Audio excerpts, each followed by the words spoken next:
Hema commission വിഷയത്തിൽ ഇന്നലെ മുഖ്യമന്ത്രി നടത്തിയ പ്രതികരണം കാപട്യം നിറഞ്ഞതും സ്വന്തം ഉത്തരവാദിത്തത്തിൽ നിന്നുള്ള ഒളിച്ചോട്ടമാണ്. പോക്സോ നിയമപ്രകാരം ഒരു ഒഫൻസ് കമ്മിറ്റ് ചെയ്തിരിക്കുന്നുവെന്ന് അറിഞ്ഞ ഒരാൾ അത് മറച്ചുവെക്കുകയോ റിപ്പോർട്ട് ചെയ്യാതിരിക്കുകയോ ചെയ്താൽ അതൊരു ക്രിമിനൽ കുറ്റമാണ്. 4.5 കൊല്ലം മുമ്പ് ഈ റിപ്പോർട്ട് കയ്യിൽ കിട്ടിയിട്ട് അത് വായിച്ച മുഖ്യമന്ത്രിയും അന്നത്തെ സാംസ്കാരിക മന്ത്രിയും ഇന്നത്തെ സാംസ്കാരിക മന്ത്രിയും ക്രിമിനൽ കുറ്റമാണ് ചെയ്തിരിക്കുന്നത്. വെറും ഊഹാപോഹത്തിന്റെയോ അല്ലെങ്കിൽ മറച്ചു വെക്കലിന്റെയോ അല്ലെങ്കിൽ ഒതുക്കി വെക്കലിന്റെയോ ഒക്കെ പേരിൽ ഒരുപാട് പേര് ജീവിച്ചിരിക്കുന്ന ജീവച്ഛവങ്ങളോ അല്ലെങ്കിൽ ജീവിച്ചിരിക്കുന്ന രക്തസാക്ഷികളോ ആയി മാറി സമൂഹത്തിന്റെ മുമ്പിൽ, സമൂഹത്തിന്റെ മനസ്സിൽ ഒരു തുരുമ്പെങ്കിലും അവഹേളിക്കപ്പെടുന്ന അവസ്ഥാവിശേഷം ഇന്ന് സിനിമയ്ക്കുണ്ടായിട്ടുണ്ട്. ഇതങ്ങനെ സിനിമയ്ക്കുള്ളതാണെന്ന് പറഞ്ഞ് ചിന്തിക്കുന്നവർ തന്നെയാണ് ജീവിതത്തില് വിഘടനവാദികൾ. ഇതെല്ലാ മേഖലയിലും ഉണ്ട്. ഇത് ഞാൻ 25 വർഷം മുമ്പും പറഞ്ഞിട്ടുണ്ട്. എല്ലാ മേഖലയിലും ഉണ്ട്. ജെൻഡർ ബയസ് ആയാലും റേസിസം ആയാലും ഏറ്റവും കൂടുതൽ രാഷ്ട്രീയത്തിലല്ലേ ജാതി പറഞ്ഞ് അവഹേളിക്കുന്നത്.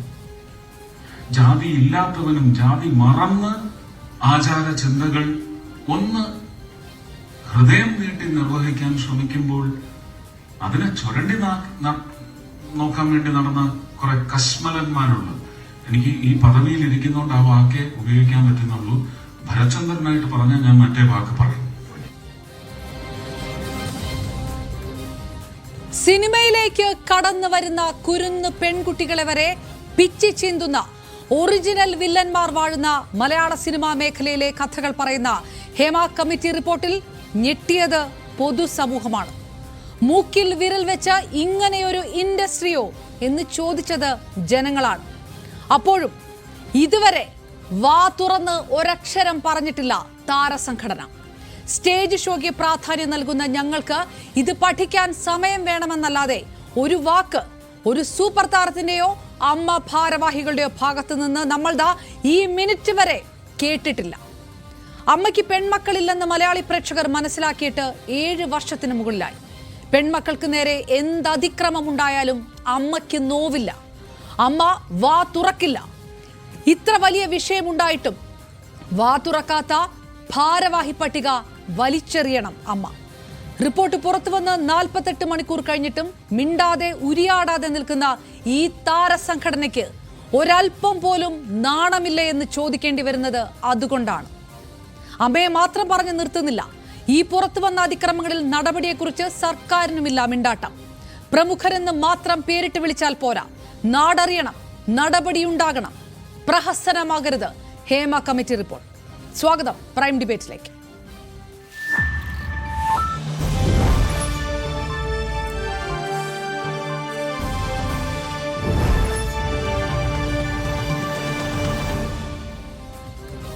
പാനലിൽ ചേരുന്നു CPM നേതാവ് അനിത ഷിലൻ, കോൺഗ്രസ് നേതാവ് ദീപ അനിൽ, നിയമവിദഗ്ധൻ അഡ്വക്കേറ്റ് ഹരീഷ് വാസുദേവൻ, സിനിമാ പ്രവർത്തക ഭാഗ്യലക്ഷ്മി, സാമൂഹ്യ നിരീക്ഷകൻ രാഹുൽ ഈശ്വർ, ഒപ്പം നിയമവിദഗ്ധൻ അഭിനേതാവ് അഡ്വക്കേറ്റ് C ഷുക്കൂർ എന്നിവർ. എല്ലാവർക്കും പ്രൈം ഡിബേറ്റ് പാനലിലേക്ക് സ്വാഗതം. ആദ്യം അഡ്വക്കേറ്റ് ഹരീഷ് വാസുദേവൻ, പരാതി വന്നാൽ കേസെടുക്കാമെന്ന് പറയുന്ന സർക്കാരാണ്. പരാതിയുമായി ഇതുവരെ ഒരാൾ പോലും പുറത്തേക്ക് വരാത്ത അവസ്ഥ. കേസെടുക്കുകയോ നടപടി ഉണ്ടാക്കുകയോ ചെയ്യും ഈ വലിയ ഒച്ചപ്പാടിനപ്പുറത്തേക്ക് എന്ന് ഹരീഷ് വ്യക്തിപരമായിട്ട് കരുതുന്നുണ്ടോ? അങ്ങനെ ഒരു വിശ്വാസം ഹരീഷിനുണ്ടോ?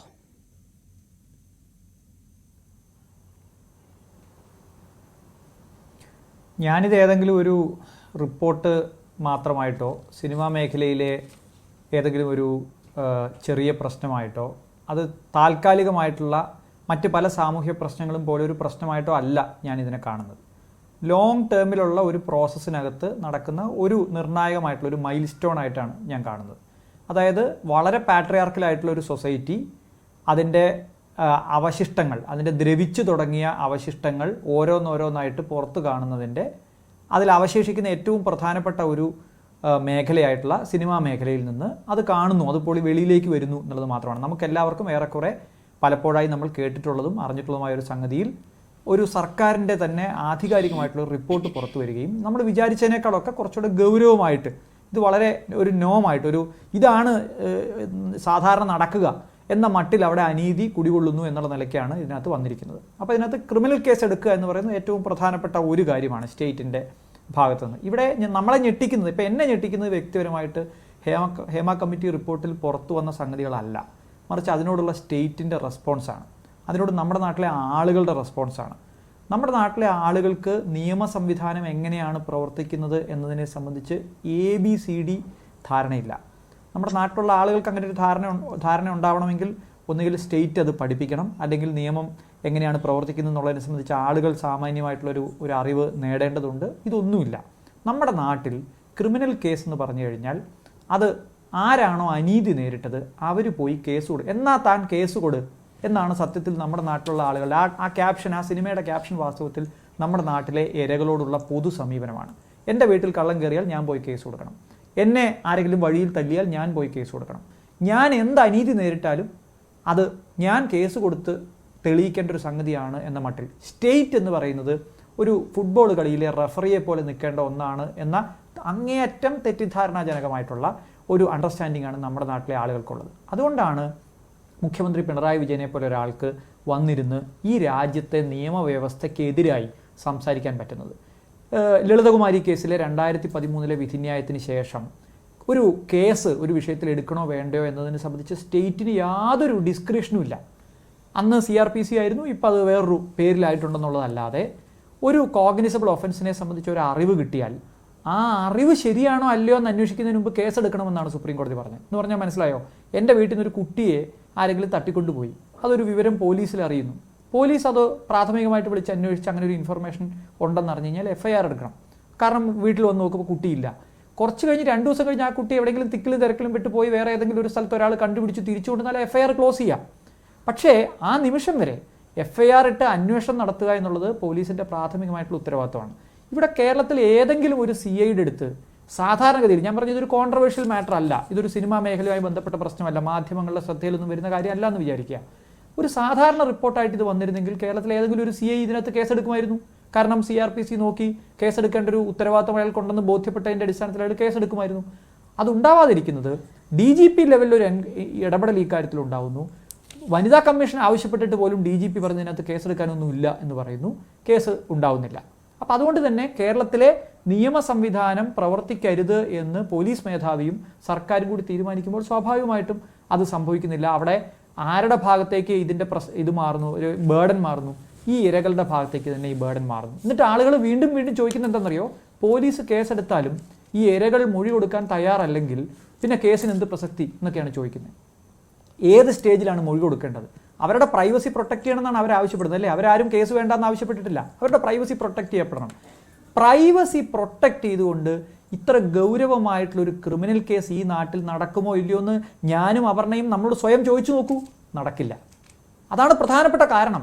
അതായത് എനിക്ക് അപർണയ്ക്കെതിരെയോ എനിക്കെതിരായിട്ടോ ഒരു പരാതി ഉണ്ടെങ്കിൽ ഈ മീഡിയ അറിയാതെ, ഈ നാട്ടുകാരറിയാതെ, ഇത് കൊട്ടിഘോഷിക്കാതെ രഹസ്യമായി അന്വേഷിച്ച് രഹസ്യമായി നടപടിക്രമങ്ങളിലൂടെ പോകാൻ കഴിയില്ല എന്നുള്ളിടത്താണ് ഇതിൻ്റെ പ്രശ്നം.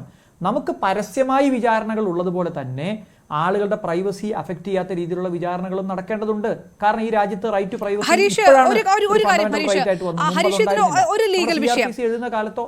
ലീഗൽ വിഷയം ഒരെണ്ണം, ജുഡീഷ്യൽ കമ്മീഷനിലെ മൊഴികൾക്ക് ഒരു നിയമ സംരക്ഷണം കിട്ടുന്നു. ഇത് പക്ഷേ അന്വേഷണ കമ്മിറ്റിയാണ്, അതുകൊണ്ട് ആ മൊഴികൾക്ക് ആ നിയമ സംരക്ഷണം ഇല്ല എന്നുള്ളൊരു ലീഗൽ ആസ്പെക്ട് ഉണ്ടല്ലോ. അതിനെക്കുറിച്ച് എങ്ങനെയാണ് പറയുക? അതാണല്ലോ സർക്കാരും നിയമവിദഗ്ധരും പറയുന്നൊരു വിഷയം.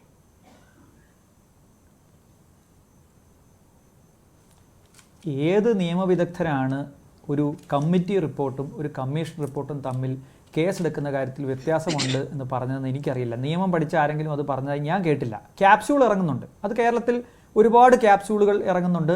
ഈ പ്രധാനപ്പെട്ട ഒരു ക്യാപ്സ്യൂൾ ഇതാണ്. ഇതെല്ലായിടത്തും കൊണ്ട് ഒട്ടിക്കുമ്പോൾ ആളുകൾക്ക് പുതിയൊരു ഇൻഫർമേഷനാണ്, ഇത് തമ്മിലുള്ള പ്രശ്നം വ്യത്യാസമുണ്ടല്ലോ എന്നൊക്കെയുള്ള. അതുകൊണ്ട് ആളുകൾ ആ ക്യാപ്സ്യൂൾ പലരും വിഴുങ്ങുന്നുണ്ട്. പക്ഷേ ഇതിൻ്റെ ഒരു പ്രശ്നം, ഒരു വിഷയം പഠിക്കാനായിട്ട് സർക്കാർ ഏതെങ്കിലും ഒരു ഫാക്റ്റ് കണ്ടുപിടിക്കാനായിട്ട് ഒരു ജുഡീഷ്യൽ കമ്മീഷനെ വെക്കുമ്പോൾ കമ്മീഷൻ ഓഫ് എൻക്വയറീസ് ആക്ട് അനുസരിച്ചാണ് അത് വെക്കുന്നതെങ്കിൽ കമ്മീഷൻ ഓഫ് എൻക്വയറീസ് ആക്ട് അനുസരിച്ച് വെക്കുന്ന ആ റിപ്പോർട്ട് കിട്ടിയാൽ 6 മാസത്തിനുള്ളിൽ അതിനകത്തുള്ള ആക്ഷൻ ടേക്കൺ റിപ്പോർട്ട് സഹിതം അത് നിയമസഭയിൽ വെക്കണം. 6 മാസത്തിനകം നിയമസഭയിൽ വെക്കണം എന്നുള്ളൊരു മാൻഡേറ്റ് കമ്മീഷൻ ഓഫ് എൻക്വയറീസ് ആക്ടിനുണ്ട്. എന്നാൽ ഒരു കമ്മിറ്റിയെ സാധാരണഗതിയിൽ ഒരു കമ്മിറ്റിയെ വെച്ചാൽ അതില്ല. അപ്പോൾ പ്രധാനപ്പെട്ട ഒരു ചോദ്യമുണ്ട്, എന്തിനാണ് ഇങ്ങനെ ഒരു കമ്മിറ്റിയെ വെച്ചത്? എന്തുകൊണ്ടാണ് ഒരു ആക്ട് നിലവിലിരിക്കെ കമ്മീഷൻ ഓഫ് എൻക്വയറി ആക്ട് അനുസരിച്ച് ഒരു കമ്മീഷനെ വെക്കാമായിരുന്നു എന്നിരിക്കെ എന്തുകൊണ്ടാണ് അങ്ങനെ വെക്കാതിരുന്നത് എന്നുള്ള ചോദ്യം നമ്മുടെ മുമ്പിലുണ്ട്. ആ ചോദ്യം ഞാൻ ഇപ്പോൾ തൽക്കാലം ചോദിക്കുന്നില്ല. ഏതായാലും ഇത് ആളുകൾക്ക് മനസ്സിലാവാൻ വേണ്ടി അപർണ ചോദിച്ചുകൊണ്ട് ഞാൻ പറയുകയാണ്, സർക്കാർ എല്ലാ വീട്ടിലും കുട്ടികൾക്ക് പാല് കൊടുക്കുന്നുണ്ടോ അമ്മമാർ എന്നറിയാൻ വേണ്ടി ഒരു കമ്മിറ്റിയെ വെക്കുന്നു എന്ന് വിചാരിക്കാം. അവർ പല വീടുകളിലും പോയി, അവർക്ക് ആകെയുള്ള മാൻഡേറ്റ് ഇതാണ്, കുട്ടികളുടെ ആരോഗ്യം. അവരെല്ലാ വീട്ടിലും പോകുമ്പോൾ ഒരു അമ്മ പറയുകയാണ്, ഇവിടെ കുട്ടിയെ അച്ഛൻ വല്ലാതെ ഉപദ്രവിക്കുന്നു, പീഡിപ്പിക്കുന്നു, അല്ലെങ്കിൽ ഇവിടെ ഒരു റേപ്പ് നടന്നു, അല്ലെങ്കിൽ ഇവിടെ ഒരു കൊലപാതകം നടന്നു. അപ്പോൾ ഇവരെന്താ പറയുക, ഇത് ഞങ്ങളുടെ മാൻഡേറ്റിൽപ്പെട്ട വിഷയമല്ല, പക്ഷേ ഞങ്ങൾ സർക്കാരിനെ അറിയിക്കാം കേട്ടോ എന്ന് പറഞ്ഞു. ഇവർ പോയിട്ട് സർക്കാരിനെ അറിയിക്കുന്നു, അതായത് ഇന്ന കാര്യങ്ങളാണ് ഞങ്ങളോട് പറഞ്ഞത്, അതെല്ലാം ഞങ്ങൾ ചെയ്യുന്നു, എന്നാൽ ഞങ്ങൾ കണ്ട വേറെ ചില സംഗതികൾ കൂടിയുണ്ട്, ഇന്ന വീടുകളിൽ ചില കുറ്റകൃത്യം നടക്കുന്നുണ്ടെന്ന് പറഞ്ഞു. അപ്പോൾ അങ്ങനെ ഒരു വിവരം കിട്ടിയാലും അവർ പോയിരിക്കുന്നത് കുട്ടികളുടെ ആരോഗ്യത്തെപ്പറ്റി പഠിക്കാനല്ലേ, അവരോട് ഇത് നോക്കാൻ ആരാ പറഞ്ഞത് എന്നല്ല സ്റ്റേറ്റ് ചോദിക്കുക.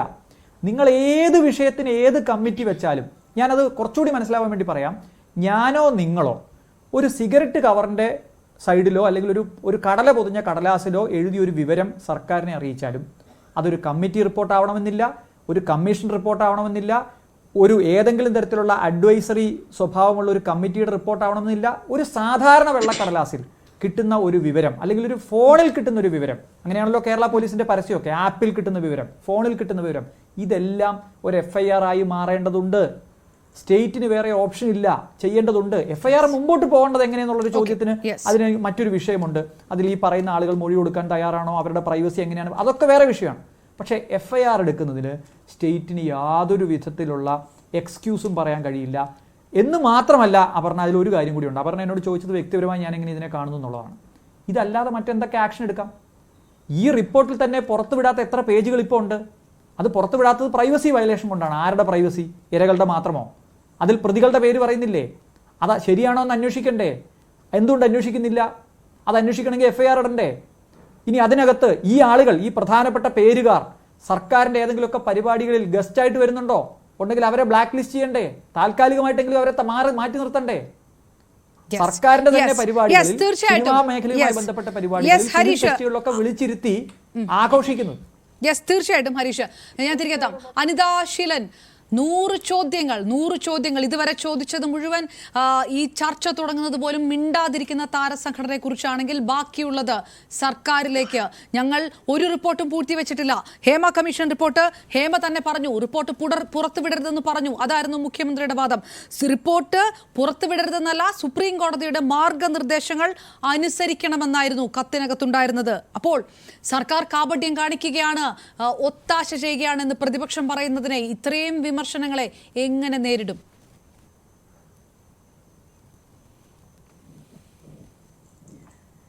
ഇതിനകത്ത് ഇപ്പോൾ പ്രതിപക്ഷത്തിൻ്റെ വാദഗതി നമുക്ക് തീർച്ചയായും രാഷ്ട്രീയപരമായി തന്നെ കാണേണ്ടി വരും. ഈ കാര്യത്തിനകത്ത് സർക്കാർ വളരെ കൃത്യമായിട്ടുള്ള നിലപാട് സ്വീകരിച്ചിട്ടുണ്ടെന്നാണ് എൻ്റെ അഭിപ്രായം. കാരണം ഇന്ത്യയുടെ ചരിത്രത്തിൽ ആദ്യമായിട്ടാണ് സിനിമാ മേഖലയിൽ സ്ത്രീകൾ അനുഭവിക്കുന്ന പ്രശ്നങ്ങളെ സംബന്ധിച്ച് കൃത്യമായി പഠിക്കുന്നതിന് വേണ്ടി ഒരു കമ്മിറ്റിയെ തന്നെ വെക്കുന്നത്. അത് നമുക്ക് അതിൻ്റെ ഒരു ചരിത്രം പഠിച്ചാൽ മനസ്സിലാകും. നടി ആക്രമിക്കപ്പെട്ട കേസിനെ തുടർന്നുകൊണ്ട് കുറേയധികം ഈ മേഖലയിൽ പ്രവർത്തിക്കുന്ന സ്ത്രീകൾ മുഖ്യമന്ത്രിയെ കാണുകയും അതിൻ്റെ അടിസ്ഥാനത്തിൽ ഈ മേഖലക്കകത്തുള്ള പ്രശ്നങ്ങളെ സംബന്ധിച്ച് കൃത്യമായി പഠിക്കുവാൻ വേണ്ടി ഒരു കമ്മിറ്റി തന്നെ രൂപീകരിക്കുകയും ചെയ്തത് ഇന്ത്യയുടെ ചരിത്രത്തിൽ ആദ്യമാണ്. എന്നതുമാത്രമല്ല, ഇപ്പോൾ ഇരയ്ക്കൊപ്പം തന്നെയാണ് അന്ന് മുതൽ ഇന്നുവരെ ഈ ഗവൺമെന്റ് ആ കേസിനകത്ത് നിലനിന്നിട്ടുള്ളത്. അതുപോലെ തന്നെ ഇത്തരം വിഷയങ്ങൾക്കകത്തും ഇരകളാക്കപ്പെട്ടിട്ടുള്ള സ്ത്രീകൾക്ക് ന്യായമായിട്ടുള്ള അവകാശങ്ങൾ, അവരുടെ അവകാശങ്ങൾ സംരക്ഷിക്കുന്നതിന് വേണ്ടിയിട്ടുള്ള നിലപാടുകൾ സ്വീകരിക്കുമെന്നുള്ളത് വളരെ കൃത്യമായി കേരളത്തിന്റെ മുഖ്യമന്ത്രി പറഞ്ഞിട്ടുണ്ട്. ഇതിനകത്ത് നമ്മൾ മനസ്സിലാക്കേണ്ട ഒരു കാര്യം, 2019 കൊടുത്ത റിപ്പോർട്ട് അത് മൂടി വെച്ചിരിക്കുന്നു, ഒരു ക്രിമിനൽ കുറ്റമാണ് ഇവിടെ സർക്കാർ ചെയ്തിരിക്കുന്നത് എന്നെല്ലാം പ്രതിപക്ഷവും ഇതുമായി ബന്ധപ്പെട്ടവർ ചിലർ പറയുമ്പോൾ നാം മനസ്സിലാക്കേണ്ട ഒരു കാര്യം, ഇപ്പോൾ കോടതിയുടെ ഉത്തരവെന്താ? ഇപ്പോൾ കോടതിയുടെ ഉത്തരവിൽ പോലും കൃത്യമായി പറയുന്നത് ഇത് അതിന്റെ സ്വകാര്യതയും അതുപോലെ തന്നെ വിശ്വാസ്യതയും സംരക്ഷിച്ചുകൊണ്ട് മാത്രമാണ് ഇത് പുറത്തുവിടാകൂ എന്നുള്ളതാണ്.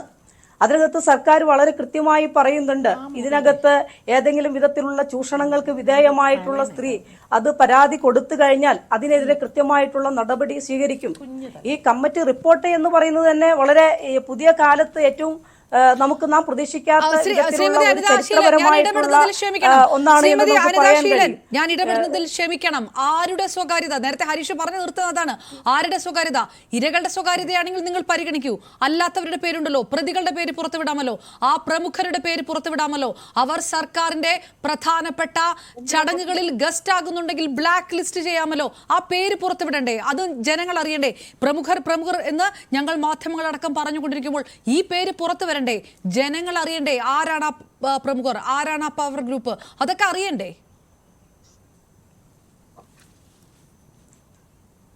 നാം മനസ്സിലാക്കേണ്ടത് ഈ റിപ്പോർട്ടിന്റെ ഒരു സതുദ്ദേശം എന്ന് പറയുന്നത് ഈ സിനിമാ മേഖലയിലെ പ്രശ്നങ്ങൾ പരിഹരിക്കുന്നതിന് വേണ്ടിയിട്ടുള്ള ഒരു റിപ്പോർട്ടാണ്.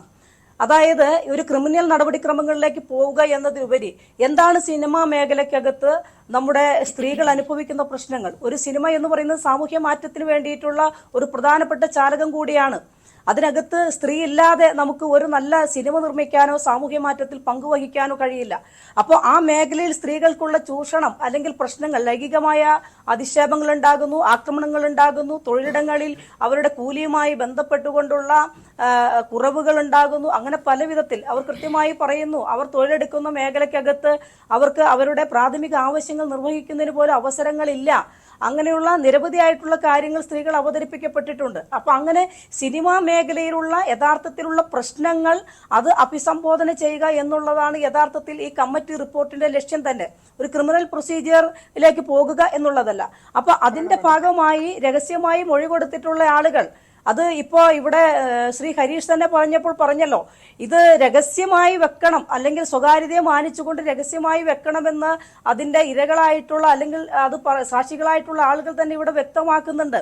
അപ്പൊ ഇത്തരത്തിൽ ഇത് പരസ്യമാക്കപ്പെട്ടാൽ അവരുടെ പോലും ഇരകളെന്ന് പറയപ്പെടുകയോ അതല്ലെങ്കിൽ സാക്ഷി മൊഴി കൊടുത്തിട്ടുള്ള ആളുകളുടെ വ്യക്തിപരമായിട്ടുള്ള അവരുടെ ജീവിതത്തിന്, അവരുടെ കുടുംബജീവിതത്തിന്, അവരുടെ തൊഴിലിന്, അങ്ങനെയുള്ള കാര്യങ്ങൾക്കെല്ലാം പിൽക്കാലത്ത് അത് പ്രയാസകരമായി മാറാം. അപ്പൊ അങ്ങനെയുള്ള സാഹചര്യത്തിൽ ഇതിന്റെ സ്വകാര്യത അത് നിലനിർത്തണം എന്ന് പറഞ്ഞുകൊണ്ട് ഹേമ കമ്മിറ്റി അത്തരത്തിലുള്ള ജസ്റ്റിസ് ഹേമ അങ്ങനെയുള്ള ഒരു ആവശ്യം സർക്കാരിന്റെ മുന്നിൽ വെക്കുന്ന സ്ഥിതി ഉണ്ടായിട്ടുണ്ട്. അതിനെ തുടർന്ന് വിവരാവകാശ കമ്മീഷൻ അത്തരത്തിലുള്ള ഒരു നിലപാട് സ്വീകരിക്കാത്ത നിലയുണ്ടായിട്ടുണ്ട്. പിന്നീട് അതിന് ഓവർറൂൾ ചെയ്തുകൊണ്ടുള്ള വിവരാവകാശ കമ്മീഷന്റെ നിലപാടുകൾ വന്നിട്ടുണ്ട്. ഇപ്പൊ ഏറ്റവും ഒടുവിൽ കോടതിയുടെ ഉത്തരവ് വരുമ്പോൾ പോലും കോടതി അത് തന്നെയാണ് പറയുന്നത്.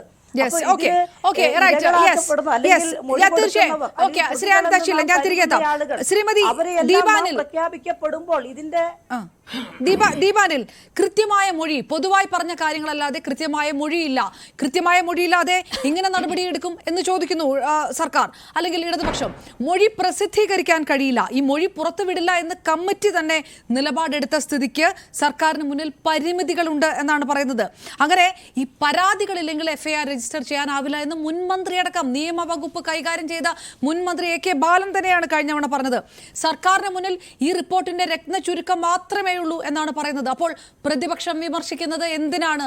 വെറും രാഷ്ട്രീയമല്ലേ എന്നാണ് ചോദ്യം. ജസ്റ്റിസ് ഹേമ കമ്മിറ്റി നൽകിയ കത്ത് പുറത്തു വന്നിട്ടുണ്ട്. അത് പ്രതിപക്ഷത്തിൻ്റെ കയ്യിലുണ്ട് എന്ന് പ്രതിപക്ഷ നേതാവ് ഇന്ന് പറഞ്ഞിട്ടുണ്ട്. അതിൽ കൃത്യമായി പറഞ്ഞിരിക്കുന്നത് യാതൊരു കാരണവശാലും പ്രതികളുടെ പേര് പുറത്തുവിടരുത് എന്നൊന്നും അതിൻ്റെ അകത്ത് ജസ്റ്റിസ് ഹേമ ശുപാർശ ചെയ്തിട്ടില്ല. അതിൽ പറഞ്ഞിരിക്കുന്നത് ഹൈക്കോടതിയുടെ നിർദ്ദേശപ്രകാരം സ്വകാര്യതയും മറ്റും മാനിച്ചുകൊണ്ട് മാത്രം ഇത് ചെയ്യണമെന്നുള്ളതാണ്. ആരുടെ സ്വകാര്യതയാണ് മാനിക്കേണ്ടതെന്ന് ഇപ്പോൾ ഇവിടെ ചോദിച്ച ചോദ്യം ഞാൻ വീണ്ടും ചോദിക്കുകയാണ്. പ്രതികളുടെ സ്വകാര്യതയാണോ ഇരകളുടെ സ്വകാര്യതയാണോ ഗവൺമെൻറ്റിന് കാത്ത് സൂക്ഷിക്കേണ്ടിയുള്ളത്? ഇതിനകത്ത് കൃത്യമായ കുറ്റമാണ് ഗവൺമെൻറ്റിൻ്റെ ഭാഗത്തു നിന്നുണ്ടായിരിക്കുന്നത്.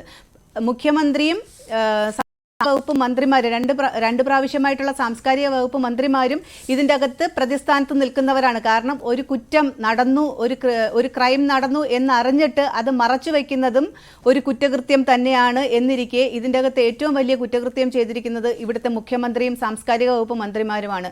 2019 സമർപ്പിച്ച ഒരു റിപ്പോർട്ടാണിത്.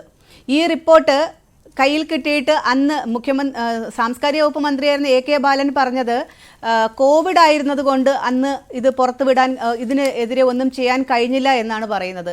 ഇന്ന് പ്രതിപക്ഷ നേതാവ് അതിന് കൃത്യമായി ചോദിക്കുകയുണ്ടായി, 2019 അല്ലെങ്കിൽ കോവിഡ് കാലത്തുണ്ടായിരുന്ന ഒരു കുറ്റകൃത്യങ്ങൾക്കും നടപടിയെടുക്കാൻ കഴിഞ്ഞിട്ടില്ലേ എന്നുള്ളത്.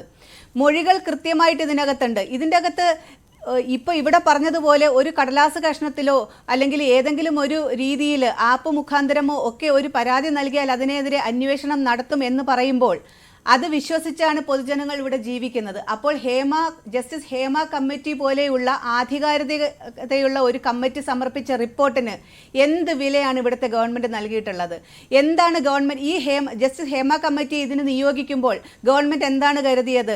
സിനിമാ ലോകത്ത് ഇങ്ങനെയുള്ള സംഭവങ്ങളൊന്നും നടക്കില്ലെന്നാണോ? അല്ലെങ്കിൽ സിനിമാ ലോകം എന്ന് പറയുന്നത് നമ്മൾ അഭ്രവാളികൾ കാണുന്ന പോലെയുള്ള നമ്മുടെ നന്മയ്ക്ക് വേണ്ടി പോരാടുന്ന നായകന്മാരും നിയമപാലകരും ഒക്കെയുള്ള ഇതായിരിക്കും ഇവർ യഥാർത്ഥ ജീവിതത്തിലും എന്ന് കരുതിയിട്ടായിരിക്കുമോ ഗവൺമെന്റ് ഇങ്ങനെ ഒരു കമ്മിറ്റിയെ നിയോഗിച്ചത്? അല്ലെങ്കിൽ എന്തുകൊണ്ടാണ് ഇങ്ങനെ ഒരു കമ്മിറ്റിയെ നിയോഗിച്ചതിന്റെ ഉദ്ദേശം എന്താണ്? ഞാൻ ചോദിക്കുകയാണ്. ഇപ്പൊ ഇരകളുടെ ഒരു പരാതി ഉണ്ടെങ്കിൽ മാത്രമേ കേസെടുക്കാൻ കഴിയുകയുള്ളൂ, അല്ലെങ്കിൽ പേരുകൾ ഒക്കെ പുറത്തു പറയാൻ കഴിയുകയുള്ളൂ എന്ന് പറയുമ്പോൾ, ഏത് വലിയവനായാലും അവർക്കെതിരെ നടപടിയെടുക്കും എന്ന് ഗവൺമെന്റ് പറയുമ്പോൾ ഞാൻ ചോദിക്കുകയാണ്, ഇതിൽ ആരും തന്നെ നിങ്ങൾക്ക് ഒരു പരാതി നൽകാൻ വരുന്നില്ല എങ്കിൽ ഈ ജസ്റ്റിസ് ഹേമ കമ്മിറ്റി റിപ്പോർട്ട് അതിന്മേൽ എന്ത് നടപടിയായിരിക്കും ഗവൺമെന്റ് എടുക്കാൻ പോകുന്നത്? ഇനി അങ്ങോട്ട് ജസ്റ്റിസ് ഹേമ കമ്മിറ്റി റിപ്പോർട്ടിന്റെ ഭാവി എന്താണ്? ഇത്രയധികം രൂപ ചെലവാക്കി, പൊതു ഖജനാവിൽ നിന്ന് 1 കോടിയിലധികം രൂപ ചെലവാക്കി ജസ്റ്റിസ് ഹേമയെ പോലെ പ്രഗത്ഭരായിട്ടുള്ള സ്ത്രീകൾ ചേർന്ന് 2 വർഷം പലരുടെയും മൊഴിയെടുത്ത് കഠിനാധ്വാനത്തിലൂടെ നൽകി ഈ ഒരു റിപ്പോർട്ട് ആരും നിങ്ങൾക്ക് വന്ന് പരാതി നൽകിയില്ലെങ്കിൽ എന്താണ് നിങ്ങൾ നടപടിയെടുക്കാൻ പോകുന്നത്? ഇത് കുഴിച്ചു മൂടാൻ പോവുകയാണോ? എന്താണ് ഇതിന്റെ അകത്ത് ഏറ്റവും പ്രധാനപ്പെട്ട കാര്യം? ഇപ്പോൾ ഇവിടെ സൂചിപ്പിക്കേണ്ട അമ്മയുടെ മൗനമൊക്കെ സൂചിപ്പിക്കുകയുണ്ടായി. കൃത്യമായിട്ടുള്ള സപ്പോർട്ട് ഗവൺമെന്റിന്റെ ഭാഗത്തു നിന്നുണ്ടാവുന്നത് കൊണ്ട് തന്നെയാണ്, അല്ലെങ്കിൽ ഈ റിപ്പോർട്ടിനെ കുറിച്ച് കൃത്യമായ വിവരം മുൻപേ ലഭിച്ചിരുന്നത് കൊണ്ട് തന്നെയാണ് അമ്മ പോലുള്ള താരസംഘടനകളും ഇതിനെ ഇത്രയധികം ഒരു വില കൽപ്പിക്കാതെ ഇത്രയും ഒരു നെഗ്ലിജൻസ് ഇതിൽ കാണിക്കുന്നത്, നെഗ്ലക്ട് ചെയ്യുന്നത് അതുകൊണ്ടാണ്. അപ്പോൾ ഇതിലെ ഏറ്റവും പ്രതിസ്ഥാനത്ത് നിൽക്കുന്നത് ഗവൺമെന്റ് ആണ്, സാംസ്കാരിക വകുപ്പ് മന്ത്രിയാണ്, ആരെയോ സംരക്ഷിക്കാൻ വേണ്ടി ചെയ്യുന്നതാണ്. ഇത് പൊതുജനങ്ങളുടെ കൂടെ ഉത്തരവാദിത്വമാണ് ഇത് പുറത്തു കൊണ്ടുവരിക എന്നുള്ളത്. ഇത് പൊതുജനങ്ങളുടെ ഒരു വിനോദോപാധിയാണ്. നമ്മൾ പൈസ കൊടുത്ത് അന്വേഷിച്ച ഒരു റിപ്പോർട്ട്, നമ്മൾ 2.5 മണിക്കൂർ നേരത്തേക്ക് ടിക്കറ്റ് എടുത്ത് കാണുന്ന ഒരു വിനോദോപാധി, അതിൽ വരുന്ന നായകന്മാരായിട്ടുള്ളവർ, അല്ലെങ്കിൽ ഈ ഒരു കലയെ സംരക്ഷിക്കുക എന്നത് ഗവൺമെന്റിനും പൊതുജനത്തിനും ഉത്തരവാദിത്വമുള്ളതാണ്. ആ പോയിന്റ് ഉണ്ട്. സിനിമാ മേഖലയിലെ വിഷയം എന്തുകൊണ്ട് ജനങ്ങൾ സംസാരിക്കുന്നു? പൊതുജനത്തിന്റെ പണമാണ് അന്വേഷിച്ചത്. 1,65,00,000 രൂപ ഞാനടക്കം നിങ്ങളടക്കം കൊടുക്കുന്ന ടാക്സ് പണം ഉപയോഗിച്ചുകൊണ്ടാണ്. അതുകൊണ്ട് പൊതുജനത്തിന് ചോദിക്കാം, മാധ്യമങ്ങൾക്കും ചോദിക്കാം. ശ്രീമതി ഭാഗ്യലക്ഷ്മി, ഈ റിപ്പോർട്ട് പുറത്തു വന്നിട്ട് 48 മണിക്കൂർ, ഒന്നുകിൽ പരാതി കൊടുത്താൽ ഈ നടപടി ഉണ്ടാവുമെന്ന് പറയുന്നു. പരാതിയുമായി ഇതുവരെ ആരും വന്നിട്ടില്ല. ഒരു വശത്ത് ഇതല്ല, എല്ലാവരെയും അടച്ചാക്ഷേപിക്കുകയാണ്, സിനിമാ മേഖല മുഴുവൻ അടച്ചാക്ഷേപിക്കുകയാണെന്ന് പറയുമ്പോൾ അങ്ങനെയല്ല എന്ന് പറയാൻ ഉത്തരവാദിത്തപ്പെട്ട സിനിമാ താരസംഘടനകൾ അടക്കമുള്ളവരുടെ നേതൃത്വത്തിലുള്ളവർ തയ്യാറാകണം. 48 മണിക്കൂറായിട്ട് അതുമില്ല. മടിയിൽ കനമുള്ളവൻ പേടിക്കണം. അതാണോ ഈ താരസംഘടനയടക്കം വായ തുറക്കാത്തതിന് കാരണം?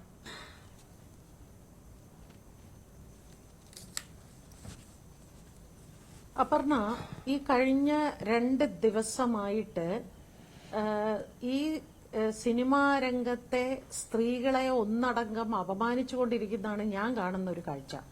സ്ത്രീകളെ സംരക്ഷിക്കാനാണ്, അല്ലെങ്കിൽ സ്ത്രീകൾക്ക് സുരക്ഷിതത്വം എന്ത് രീതിയിൽ നൽകാൻ സാധിക്കും, നിങ്ങൾക്ക് പറയാനുള്ളത് എന്താണ് എന്ന് അറിയാനാണ് ഒരു കമ്മിറ്റി സർക്കാർ രൂപീകരിച്ചത്. ആ കമ്മിറ്റിയുടെ മുൻപാകെ പോയി സംസാരിച്ച് 62 സ്ത്രീകളാണ്. ആകെ 62 സ്ത്രീകൾ. ഈ 62 സ്ത്രീകളും WCCയുടെ അവർ കൊടുത്ത നമ്പറുകൾ വെച്ചാണ് കമ്മിറ്റി അവരെയൊക്കെ വിളിച്ചിരിക്കുന്നത്. ഈ കമ്മിറ്റി ഈ സംഘടനകളിൽ വിളിച്ച് നിങ്ങളുടെ സംഘടനയിലുള്ള സ്ത്രീകളുടെ മുഴുവനും നമ്പർ തരൂ, അവരുടെ വിവരങ്ങൾ തരൂ എന്ന് പറഞ്ഞു. കാരണം ഇവിടെ നടിമാർക്ക് മാത്രമല്ലല്ലോ പരാതികൾ. ഇവിടെ makeup artist, hair stylist, costume designers, പ്രൊഡക്ഷനിലുള്ളവര്, എന്തിന് ജൂനിയർ ആർട്ടിസ്റ്റുകൾ, അവർക്കൊക്കെ പറയാൻ ഒരുപാടുണ്ട്. പക്ഷേ ആരെയും വിളിച്ചിട്ടില്ല. ആകെ 62 പേരെ വിളിച്ചിട്ടുള്ളൂ.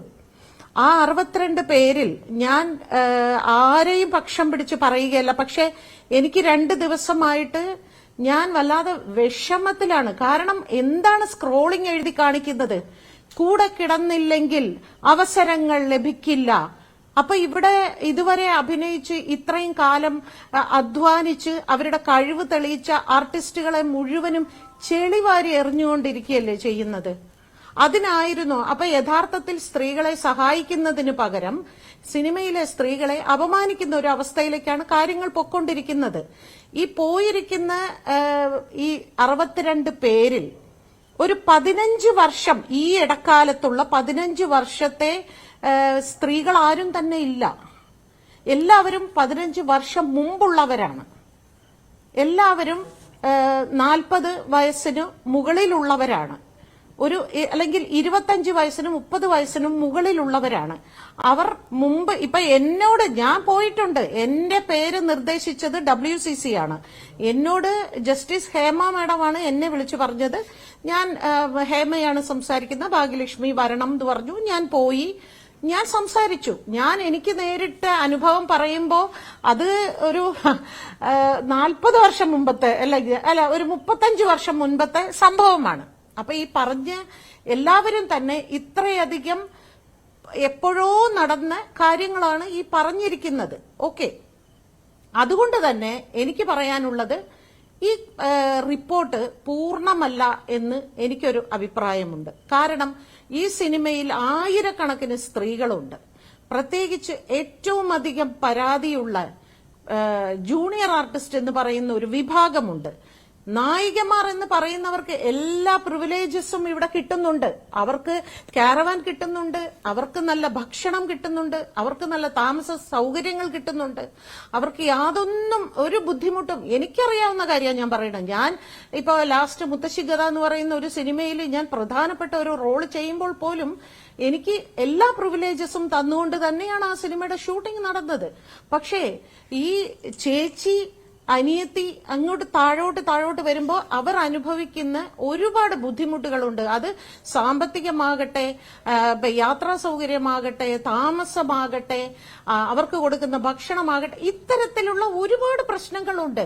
ഈ പ്രശ്നങ്ങളൊക്കെ എല്ലാവർക്കും കമ്മിറ്റി മുമ്പാകെ പറയണമെന്ന് ആഗ്രഹമുണ്ടായിരുന്നു. ഒരു 3 ആഴ്ച മുൻപാണ് ഫെഫ്കയിൽ ഒരു മീറ്റിംഗ് നടന്നപ്പോ കൂട്ടമായിട്ട് സ്ത്രീകൾ പറയുന്ന ഒരു പരാതിയാണ്, ഞങ്ങൾക്കൊക്കെ ഒരുപാട് കാര്യങ്ങൾ പറയാനുണ്ടായിരുന്നു, അതിനെക്കുറിച്ച് ആരും ഞങ്ങളെ വിളിച്ചില്ല, ചോദിച്ചില്ല. എന്തിന്? ഒരു കൊല്ലം മുമ്പല്ലേ തൃശ്ശൂരുള്ള ഒരു തിയേറ്ററിന്റെ ഓണർ, ഒരു സ്ത്രീ, അവർക്ക് സിനിമകൾ കൊടുക്കുന്നില്ല എക്സിബിറ്റേഴ്സ് അസോസിയേഷൻ, അവർക്ക് പറയാനില്ലേ? അവരെ വിളിച്ചിട്ടില്ല. ഇതിപ്പോ ഒരു ലൈംഗിക ചൂഷണം എന്ന് പറയുന്ന ഒരു ഏപ്പടം കാണുന്ന രീതിയിൽ നിങ്ങൾക്കറിയോ, നിങ്ങൾ അനുഭവിക്കുന്നില്ല, പക്ഷെ ഞങ്ങൾ അനുഭവിക്കുന്നുണ്ട്. ഈ വാർത്തയുടെ താഴെ നിങ്ങൾ ഇത് അടുത്ത സെക്കൻഡ് ഇത് പിന്നെ യൂട്യൂബിൽ ഇടുകയാണ്, അതിന് താഴെ വന്ന ആളുകൾ വിളിക്കുന്ന തെറി കേൾക്കണം. സിനിമാ പ്രവർത്തക സ്ത്രീകളെയാണ് തെറി വിളിക്കുന്നത്. അപ്പോ തെറ്റ് ചെയ്ത ചിലർ ഇവിടെയുണ്ട്. ആ തെറ്റ് ചെയ്തവരെ ആരും ഒന്നും അറിയുന്നുമില്ല, അത് ആരാണെന്നറിയില്ല, ഒരു പേരും വിവരങ്ങളും ഒന്നും പുറത്തു വന്നിട്ടില്ല. പക്ഷേ ഒന്നടങ്കം തെറ്റ് ചെയ്യാത്തവരായ പുരുഷന്മാരെയും സ്ത്രീകളെയും കൂട്ടമായിട്ട് കാടടച്ച് വെടിവെച്ചുകൊണ്ടിരിക്കുകയാണ്.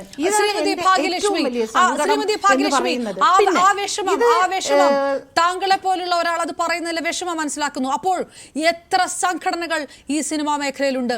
എന്താണ് ഇങ്ങനെ അടച്ചാക്ഷേപിക്കല്ലേ എന്ന് താരസംഘടനയോ അല്ലാത്ത സംവിധായകരുടെ സംഘടനയോ ഒന്നും ഒരു വാക്ക് പറയാത്ത എന്താണ്? ഒരു മാധ്യമങ്ങളെ വിളിച്ച് ഒരു പ്രസ് മീറ്റ് നടത്തി ഇതല്ല, ഞങ്ങളെ അടച്ചാക്ഷേപിക്കരുത് എന്ന് എന്താണ് ഈ 2 ദിവസമായിട്ടും അമ്മ പോലും വാ തുറക്കാത്തത്? എന്താണ്?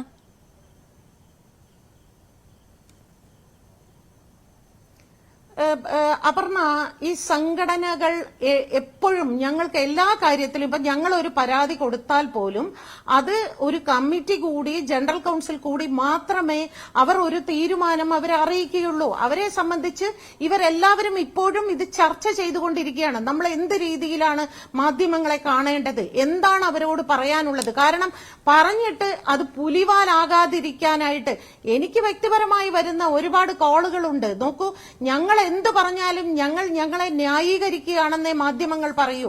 ഞങ്ങളെ ന്യായീകരിക്കും എന്ന് അവർ തെറ്റിദ്ധരിക്കുമ്പോൾ ഞങ്ങൾക്ക് അവരുടെ മുമ്പിൽ പോയിരുന്ന് സംസാരിക്കാൻ സാധിക്കില്ല. കാരണം കൂട്ടമായിട്ട് വന്നിട്ട് ചോദ്യങ്ങൾ പിന്നെ ആക്രമിക്കുന്ന രീതിയിലാണ്. അതായത് ഈ മലയാള സിനിമയിലെ എല്ലാവരും ബലാത്സംഗ വീരന്മാർ, എല്ലാ സ്ത്രീകളും പീഡിപ്പിക്കപ്പെട്ടിരിക്കുന്നു. ഒരാള് പോലും ഇവിടെ പിന്നെ കഴിവിൽ വിജയിച്ചു വന്നവരില്ല, സ്വന്തം അധ്വാനത്തിൽ വിജയിച്ചു വന്നവരില്ല എന്ന രീതിയിലല്ലേ ഇപ്പൊ സംസാരിച്ചു കൊണ്ടിരിക്കുന്നത്. അങ്ങനെയല്ല. ചിലർ ഏതോ ചിലർ ചെയ്ത, പക്ഷെ ആ ചിലർ ആരാണെന്ന് ഈ റിപ്പോർട്ടിൽ മാത്രമേ ഉള്ളൂ. ആ റിപ്പോർട്ടിനെ കുറിച്ച് സംസാരിക്കണമെങ്കിൽ ആ റിപ്പോർട്ട് അവർക്ക് കയ്യിൽ കിട്ടിയാലേ പറ്റൂ. അത് കയ്യിൽ കിട്ടാതെ അവർക്ക് എങ്ങനെ നിങ്ങളുടെ മുമ്പിൽ വന്ന് നിന്ന് ഉത്തരം പറയാൻ പറ്റും? അവർ ചോദിക്കുന്നത് ഞങ്ങൾ അന്വേഷിക്കട്ടെ, ഞങ്ങൾ സർക്കാരിനോട് സംസാരിക്കാം, ഞങ്ങൾ ഈ റിപ്പോർട്ടിൽ ആരുടെ പേരാണ് ഉള്ളതെന്ന് ചോദിക്കാം. ഇനി നേരത്തെ പിന്നെ ഇവിടെ നിയമം അറിയാവുന്ന 2 പേർ നമ്മുടെ മുമ്പിലുണ്ട്. അഡ്വക്കേറ്റ് ഹരീഷ് വാസുദേവനും അഡ്വക്കേറ്റ് ഷുക്കൂർ സാറ് 2 പേരും ഉണ്ട്. 2 പേർക്കും നന്നായിട്ട് അറിയാം ഈ മൊഴി കൊടുത്തവരെല്ലാവരും തന്നെ അവിടെ ചെന്ന് പറയുമ്പോ തന്നെ ദയവ് ഇത് ഞങ്ങളുടെ പേര് പുറത്ത് വിടരുത് കേട്ടോ. ഇത് എന്നോട് ഹേമ മാഡം പറഞ്ഞതാണ്. മാഡം, ഇവിടെ വരുന്നവരെല്ലാം ഞങ്ങളുടെ പേര് പറയരുത് കേട്ടോ, പക്ഷെ ഞങ്ങൾ ഇന്ന ആളുടെ പേര് പറയാം. അങ്ങനെ എങ്ങനെയാ മാഡം നമുക്കൊരു സൊല്യൂഷൻ കാണാൻ പറ്റുന്നത്? വാതിലിന് പിറകിൽ മറഞ്ഞിരുന്നു കൊണ്ട് ഒരാൾക്കെതിരെ ഒരു അമ്പെയ്യുമ്പോ ആ വ്യക്തിക്ക് ഇത് ആരാണ് അമ്പെയ്തതെന്ന് അറിയാനുള്ള ഒരു അവകാശമില്ലേ? ഇപ്പൊ നമ്മളെ എടുത്തു ചാടി ഇപ്പൊ എല്ലാവരും പറയുന്നു ഉടനെ ആളെ അറസ്റ്റ് ചെയ്യണം, ഉടനെ FIR എഴുതണം. ഈ FIR എഴുതുക എന്ന് പറയുമ്പോ ഇന്ന സ്ഥലത്ത് താമസിക്കുന്ന, ഞാനും കുറെ കേസിൽ FIR കൊടുത്തിട്ടുള്ളത് കൊണ്ട് പറയാ, എന്റെ പരിമിതമായ അറിവായിരിക്കാം, എനിക്കറിയില്ല, ഇന്ന സ്ഥലത്ത് താമസിക്കുന്ന ഇന്ന വ്യക്തി എഴുതുന്ന പരാതി, ഇതാണല്ലോ FIR. അതിന്റെ മറുപടി ഹരീഷിന് പെട്ടെന്ന് ഞാൻ തിരികെ വരാം. അഡ്വക്കേറ്റ് സി ഷുക്കൂറും രാഹുൽ ഈശ്വരും എന്നോട് ഒരല്പം ക്ഷമിക്കണം, കാരണം ഹരീഷിന് പെട്ടെന്ന് ഈ ചർച്ചയിൽ നിന്ന് പോകേണ്ടതുണ്ട്. എനിക്ക് ഈ ചോദ്യത്തിന്റെ ഉത്തരത്തിന് വേണ്ടി കൂടിയാണ് ഞാൻ ഹരീഷിനെ അവിടെ പിടിച്ചു നിർത്തിയത്. ഹരീഷ്, ഇതിന്റെ ഉത്തരം, അതായത് പഠിക്കാൻ വേണ്ട സമയം, FIR രജിസ്റ്റർ ചെയ്യാനുള്ള പരിമിതി, സർക്കാർ പറയുന്ന ചില വിഷയങ്ങൾ പറയുന്നത് സിനിമാ മേഖലയിലുള്ള ഭാഗ്യലക്ഷ്മിയെ പോലെ ഒരാളാണ്. ഇത് ഹേമ കമ്മിറ്റിക്ക് മുന്നിൽ മൊഴി കൊടുത്ത ഒരാൾ കൂടിയാണ്. അപമാനിക്കപ്പെട്ടിരിക്കുന്നത് ഈ മലയാള സിനിമാ മേഖലയിലെ മുഴുവൻ സ്ത്രീകളുമാണ്. അപ്പൊ സ്ത്രീകളുടെ പ്രശ്നങ്ങൾക്കായി പഠിക്കാൻ നിയോഗിച്ച ഒരു റിപ്പോർട്ട് പുറത്തു വന്നതോടുകൂടി വിപരീത ഫലം ഉണ്ടായിരിക്കുന്നു എന്നൊരാൾ പറയുന്നിടത്ത് അത് മാനിക്കണ്ടേ?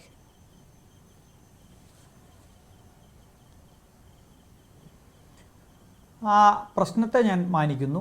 അത് അങ്ങേയറ്റം അവരെ വേദനിപ്പിക്കുന്നുണ്ട് എന്നുള്ളതിൽ അവരെ മാത്രമല്ല, ഒരു റെപ്രസെൻറ്റേറ്റീവായിട്ടാണ് ഭാഗ്യലക്ഷ്മി ഇത് പറയുന്നത്. അത് 100% ശരിയാണ്. പക്ഷേ ഈ പ്രശ്നത്തിലേക്ക് കാര്യങ്ങൾ എങ്ങനെയാണ് എത്തിയത് എന്ന് നോക്കൂ. കേരളത്തിൽ ഈ വോയറിസം, മറ്റുള്ളവരുടെ ജീവിതത്തിലേക്ക് ഒളിഞ്ഞു നോക്കുന്ന, CD കിട്ടുമോ അല്ലെങ്കിൽ ക്ലിപ്പ് കിട്ടുമോ എന്ന് തപ്പി നോക്കുന്ന മലയാളികളുടെ ഇടയിലേക്ക് മാധ്യമങ്ങൾ ഇതൊരു മറ്റൊരു ക്ലിപ്പിനുള്ള സാധ്യതയാണ് ഇത് എന്ന മട്ടിൽ അവതരിപ്പിക്കുന്നത് കൊണ്ടോ അല്ലെങ്കിൽ അങ്ങനെ മലയാളി അത് കാണുന്നത് കൊണ്ടോ ആണ് വാസ്തവത്തിൽ ഈ പ്രശ്നം ഉണ്ടാകുന്നത്. മറിച്ച് ഇത് ഏതെങ്കിലും ഒരു കിടപ്പറ പ്രശ്നമോ ഒന്നുമല്ല, നമ്മുടെ മറ്റേത് തൊഴിൽ മേഖലയിലുമുള്ള പ്രശ്നം പോലെ തന്നെയാണ്. ഇപ്പോൾ ടെക്സ്റ്റൈൽ മേഖലയിൽ ആളുകൾക്ക് ഇരിക്കാൻ കസേര കിട്ടുന്നില്ല എന്ന് പറയുന്ന അതേപോലെ തന്നെയാണ് ഷൂട്ടിങ്ങിന് പോകുന്ന ഒരാൾക്ക് ടോയ്ലറ്റ് കിട്ടുന്നില്ല എന്ന് പറയുന്നത്, അല്ലെങ്കിൽ രാത്രിയിൽ മുട്ട് സഹിക്കാൻ പറ്റുന്നില്ല, ആളുകൾ വന്ന് രാത്രിയിൽ ശല്യപ്പെടുത്തുന്നു എന്ന് പറയുന്നത്. പക്ഷേ സിനിമയുടെ മേഖല ആയതുകൊണ്ട് ഇത് ഗ്ലാമറുമായി ചേർത്ത് വെച്ച് ഇതിനെ ഒരു വോയറിസം, മലയാളി ഇപ്പോൾ ചെയ്തുകൊണ്ടിരിക്കുന്നതാണ് ഈ വോയറിസം, പബ്ലിക് വോയറിസം എന്ന് പറയുന്ന പോലെ ഇത് അങ്ങനെയല്ല ഇത് പോകേണ്ടതെന്നാണ് ഞാൻ തുടക്കത്തിൽ പറയാൻ ശ്രമിച്ചത്. ഇതിനകത്ത് ആരുടെയെങ്കിലും പേരിൽ കേസെടുക്കുന്നതുകൊണ്ടല്ല. ആർക്കാണ് ഇതിനകത്ത് ഉത്തരവാദിത്വം? ഒന്നാമത്തെ ഉത്തരവാദിത്വം ഇതിനകത്ത് സ്റ്റേറ്റിന് തന്നെയാണ്. ഏതെങ്കിലും ഒരാൾ വന്ന് ഞാൻ ഇന്നയാളാണെന്നും എനിക്ക് ഇന്നയാൾക്കെതിരെ പരാതിയുണ്ട് എന്നും പറയുന്ന തരത്തിലുള്ള FIRകൾ മാത്രമേ നമ്മൾ കണ്ടിട്ടുള്ളൂ. അങ്ങനെ അല്ലാതെയും FIRകൾ ഇടാം. FIR ഇട്ട സംഭവങ്ങൾ ഇഷ്ടം പോലെയുണ്ട്. പ്രതിയുടെയോ പരാതിക്കാരിയുടെയോ പേരില്ലാതെ FIR ഇട്ട് അന്വേഷിച്ച് അവർക്ക് റിവീൽ ചെയ്യാൻ താല്പര്യമുള്ളത്ര മാത്രം അവരെ കൊണ്ട് റിവീൽ ചെയ്യിപ്പിച്ച് എന്നാൽ പ്രതിയായിട്ട് സസ്പെക്ട് ചെയ്യുന്ന ആളോട് ചോദ്യം ചോദിച്ചു, ഇന്നയാൾ നിങ്ങൾക്കെതിരെ ഇന്ന പോലെ ഒരു കംപ്ലൈന്റ് പറഞ്ഞിട്ടുണ്ട്, അതിലെന്താണ് നിങ്ങൾക്ക് പറയാനുള്ളത്, ആ ദിവസം നിങ്ങൾ അവിടെ ഉണ്ടായിരുന്നോ, അവിടെ രാത്രി നിങ്ങൾ അവരെ ശല്യപ്പെടുത്തിയോ, അവർക്ക് മെസ്സേജ് അയച്ചോ എന്ന ചോദ്യം ഈ പറയുന്ന പ്രതികളോട് ചോദിക്കാൻ പോലീസിന് ഈ എഫ്ഐആറിന്റെ ആവശ്യമുണ്ട്. ആ എഫ്ഐആറിനകത്ത് ഇന്നയാൾ പറഞ്ഞതുകൊണ്ടാണെന്ന് എഴുതേണ്ട ഒരു കാര്യവുമില്ല. അപ്പം അത്തരത്തിൽ ചെയ്യാൻ പറ്റില്ലെങ്കിൽ DGP പറയട്ടെ, അല്ലെങ്കിൽ പോലീസ് സേന പറയട്ടെ, ഇതാ ഞങ്ങൾക്ക് ഇങ്ങനെയുള്ള എഫ്ഐആർ പരിചയമില്ലെന്ന് പറഞ്ഞാൽ എന്നെ പോലുള്ള ആളുകൾക്ക് തപ്പിയെടുത്ത് കൊടുക്കാം, ഇതാ ഇന്ന ഇൻസ്റ്റൻസസ് നടന്നിട്ടുണ്ട്. അപ്പോൾ ഞാൻ തുടക്കത്തിൽ സൂചിപ്പിച്ചതാണ്, പ്രൈവസി ലംഘിക്കാതെ തന്നെ ക്രൈം ഇൻവെസ്റ്റിഗേറ്റ് ചെയ്യാൻ പറ്റും എന്ന് തെളിവ്. പോക്സോ കേസുകൾ നമ്മൾ ചെയ്യുന്നില്ലേ? പോക്സോ കേസുകളിൽ ആരെങ്കിലും അറിയുന്നുണ്ടോ ഏതാരാണ് പരാതിക്കാരൻ, ആർക്കെതിരായിട്ടാണ് പരാതിക്കാരൻ, ആരാ അറിയുന്നത്? അവർ മാത്രമാണ് അറിയുന്നത്. ഈ ഇൻഡസ്ട്രിയിൽ ഇന്നലെ അല്ല ഈ പരാതി വന്നത്. ഇഷ്ടം പോലെ സ്ത്രീകൾ കരഞ്ഞ് പരാതിപ്പെട്ടു. ഈ പറയുന്ന സ്ഥാപനം അമ്മ എന്ന് പറയുന്ന സംഘടന ചെയ്തോ? ഇത് വീട്ടിനകത്ത് പറഞ്ഞ് രക്ഷയില്ലാതെ. ഒരു സെക്കൻഡ് ഭാഗ്യലക്ഷ്മി പറഞ്ഞു വന്നത്, ഒരു സെക്കൻഡ് ഇടപെടുന്നു. ഹരീഷ്, എനിക്കൊരു ചെറിയ സംശയം. താങ്കൾ പറഞ്ഞതുപോലെ താങ്കൾക്ക് നിയമം നന്നായിട്ട് അറിയാവുന്നതുകൊണ്ട് ആരുടെയും പേരൊന്നും പറയാതെ ഒരു വ്യക്തിയുടെ പേര് വെച്ചുകൊണ്ട് സ്വയം പോലീസുകാർക്ക് അങ്ങനെ ഒരു എഫ്ഐആർ ഇടാൻ സാധിച്ചാൽ, ആ വ്യക്തിയെ പോലീസുകാർ ചെന്ന് അന്വേഷിച്ചാൽ, ആ അന്വേഷണത്തിൽ സത്യമുണ്ടോ ഇല്ലയോ എന്ന് ചോദിച്ചാൽ ഏതൊരു പ്രതിയും പറയുന്നത് സത്യമില്ല എന്നേ പറയുള്ളൂ. അപ്പൊ സത്യമുണ്ട് എന്ന് തെളിയിക്കേണ്ടത് പോലീസിന്റെ ബാധ്യതയാണ്. അപ്പൊ പോലീസ് എന്ത് ചെയ്യണം? വാദിയുടെ വീട്ടിലേക്ക് പോകണം. വാദി ആരാണെന്ന് ഇപ്പോഴും അറിയില്ല. അങ്ങനെ വരുമ്പോ ഈ പോകുന്ന, ഇപ്പൊ താങ്കൾ പറഞ്ഞതുപോലെ പോക്സോ കേസ് പോലെ അല്ല ഇത് സിനിമയിലെ പ്രമുഖർ എന്നാണ് ഇവിടെ പറയുന്നത്. ഒരു പ്രമുഖന്റെ വീട്ടിലേക്ക് പോകുമ്പോ തന്നെ ഇവിടുത്തെ മാധ്യമങ്ങൾ നമുക്കറിയാം, അതിനെ അങ്ങോട്ട് കൊട്ടിഘോഷിച്ച് അപ്പൊ ഇങ്ങനെ തന്നെയാണെന്ന് പറഞ്ഞ് അതങ്ങോട്ട് ഫൈനലി ഈ വാദി പുറത്തേക്ക് വന്നില്ലെങ്കിൽ ഈ പ്രതിസ്ഥാനത്ത് നിൽക്കുന്ന ഈ പ്രമുഖന് ഒരു ഡിഫമേഷൻ കേസ് ഫയൽ ചെയ്യാനുള്ള ചാൻസ് ഇല്ല. ഓക്കെ ഹരീഷ്.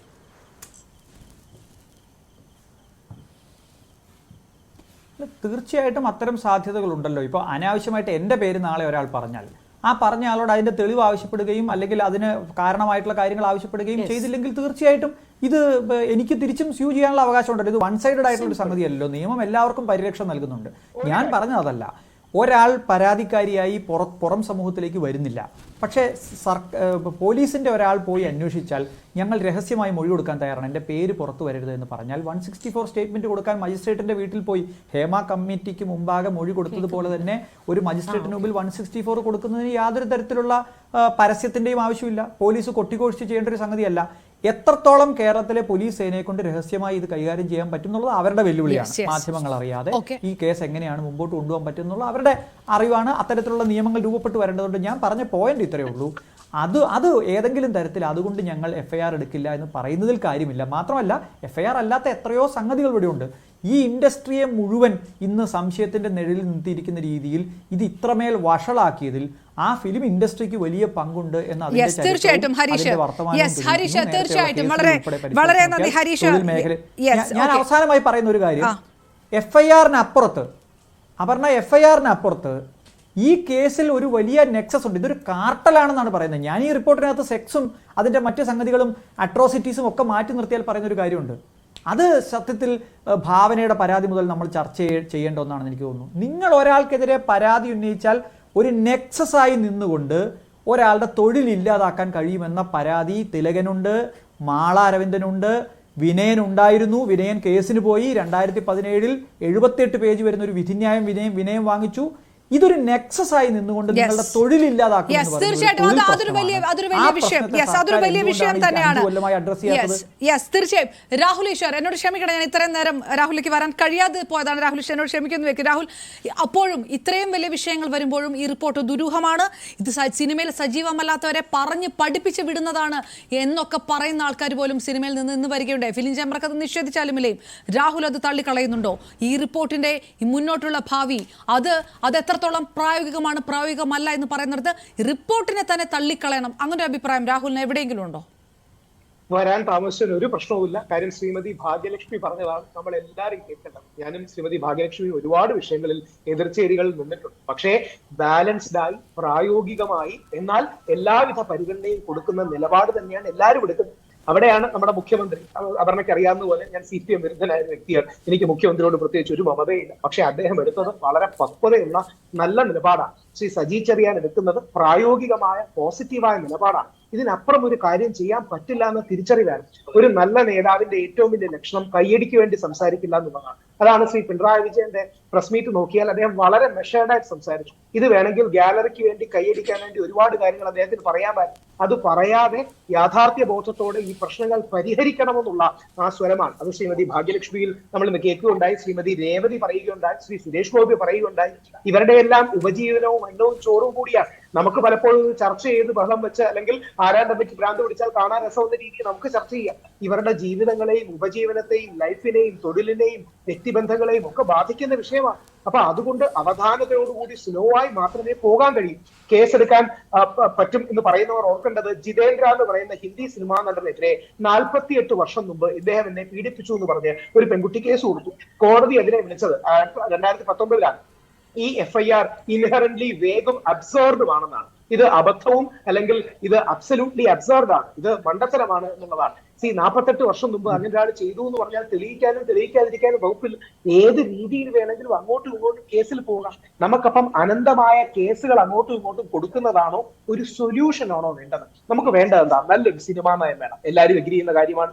നിലപാടുകൾ വേണം, നടപടികൾ വേണം, ഇനി ഒരു നല്ല രീതിയിലുള്ള നിയമം വേണം. ആ രീതിയിൽ പല്ലുള്ള ഒരു നിയമം ഉണ്ടാക്കുകയും, അതായത് കഴിഞ്ഞു പോയതിലൊന്നും ഒന്നും വേണ്ട രാഹുൽ, കഴിഞ്ഞു പോയ സംഭവങ്ങളിലൊന്നും ഒരു നടപടിയും വേണ്ട, ഒരു അന്വേഷണം വേണ്ട, അങ്ങനെയാണോ? അതിന് ചുരുക്കാതാണോ? അങ്ങനെയല്ല. അപർണ ഒന്ന് ആലോചിച്ചു, എനിക്കെതിരെ, ഞാൻ എന്നെ എക്സാമ്പിൾ ആയിട്ട് പറയാം, എനിക്കെതിരെ 10 വർഷം മുമ്പ് ഇങ്ങനെ ഒരു കാര്യം ഉണ്ടെന്ന് പറഞ്ഞൊരു പെൺകുട്ടി പരാതി കൊടുത്തു എന്നിരിക്കട്ടെ.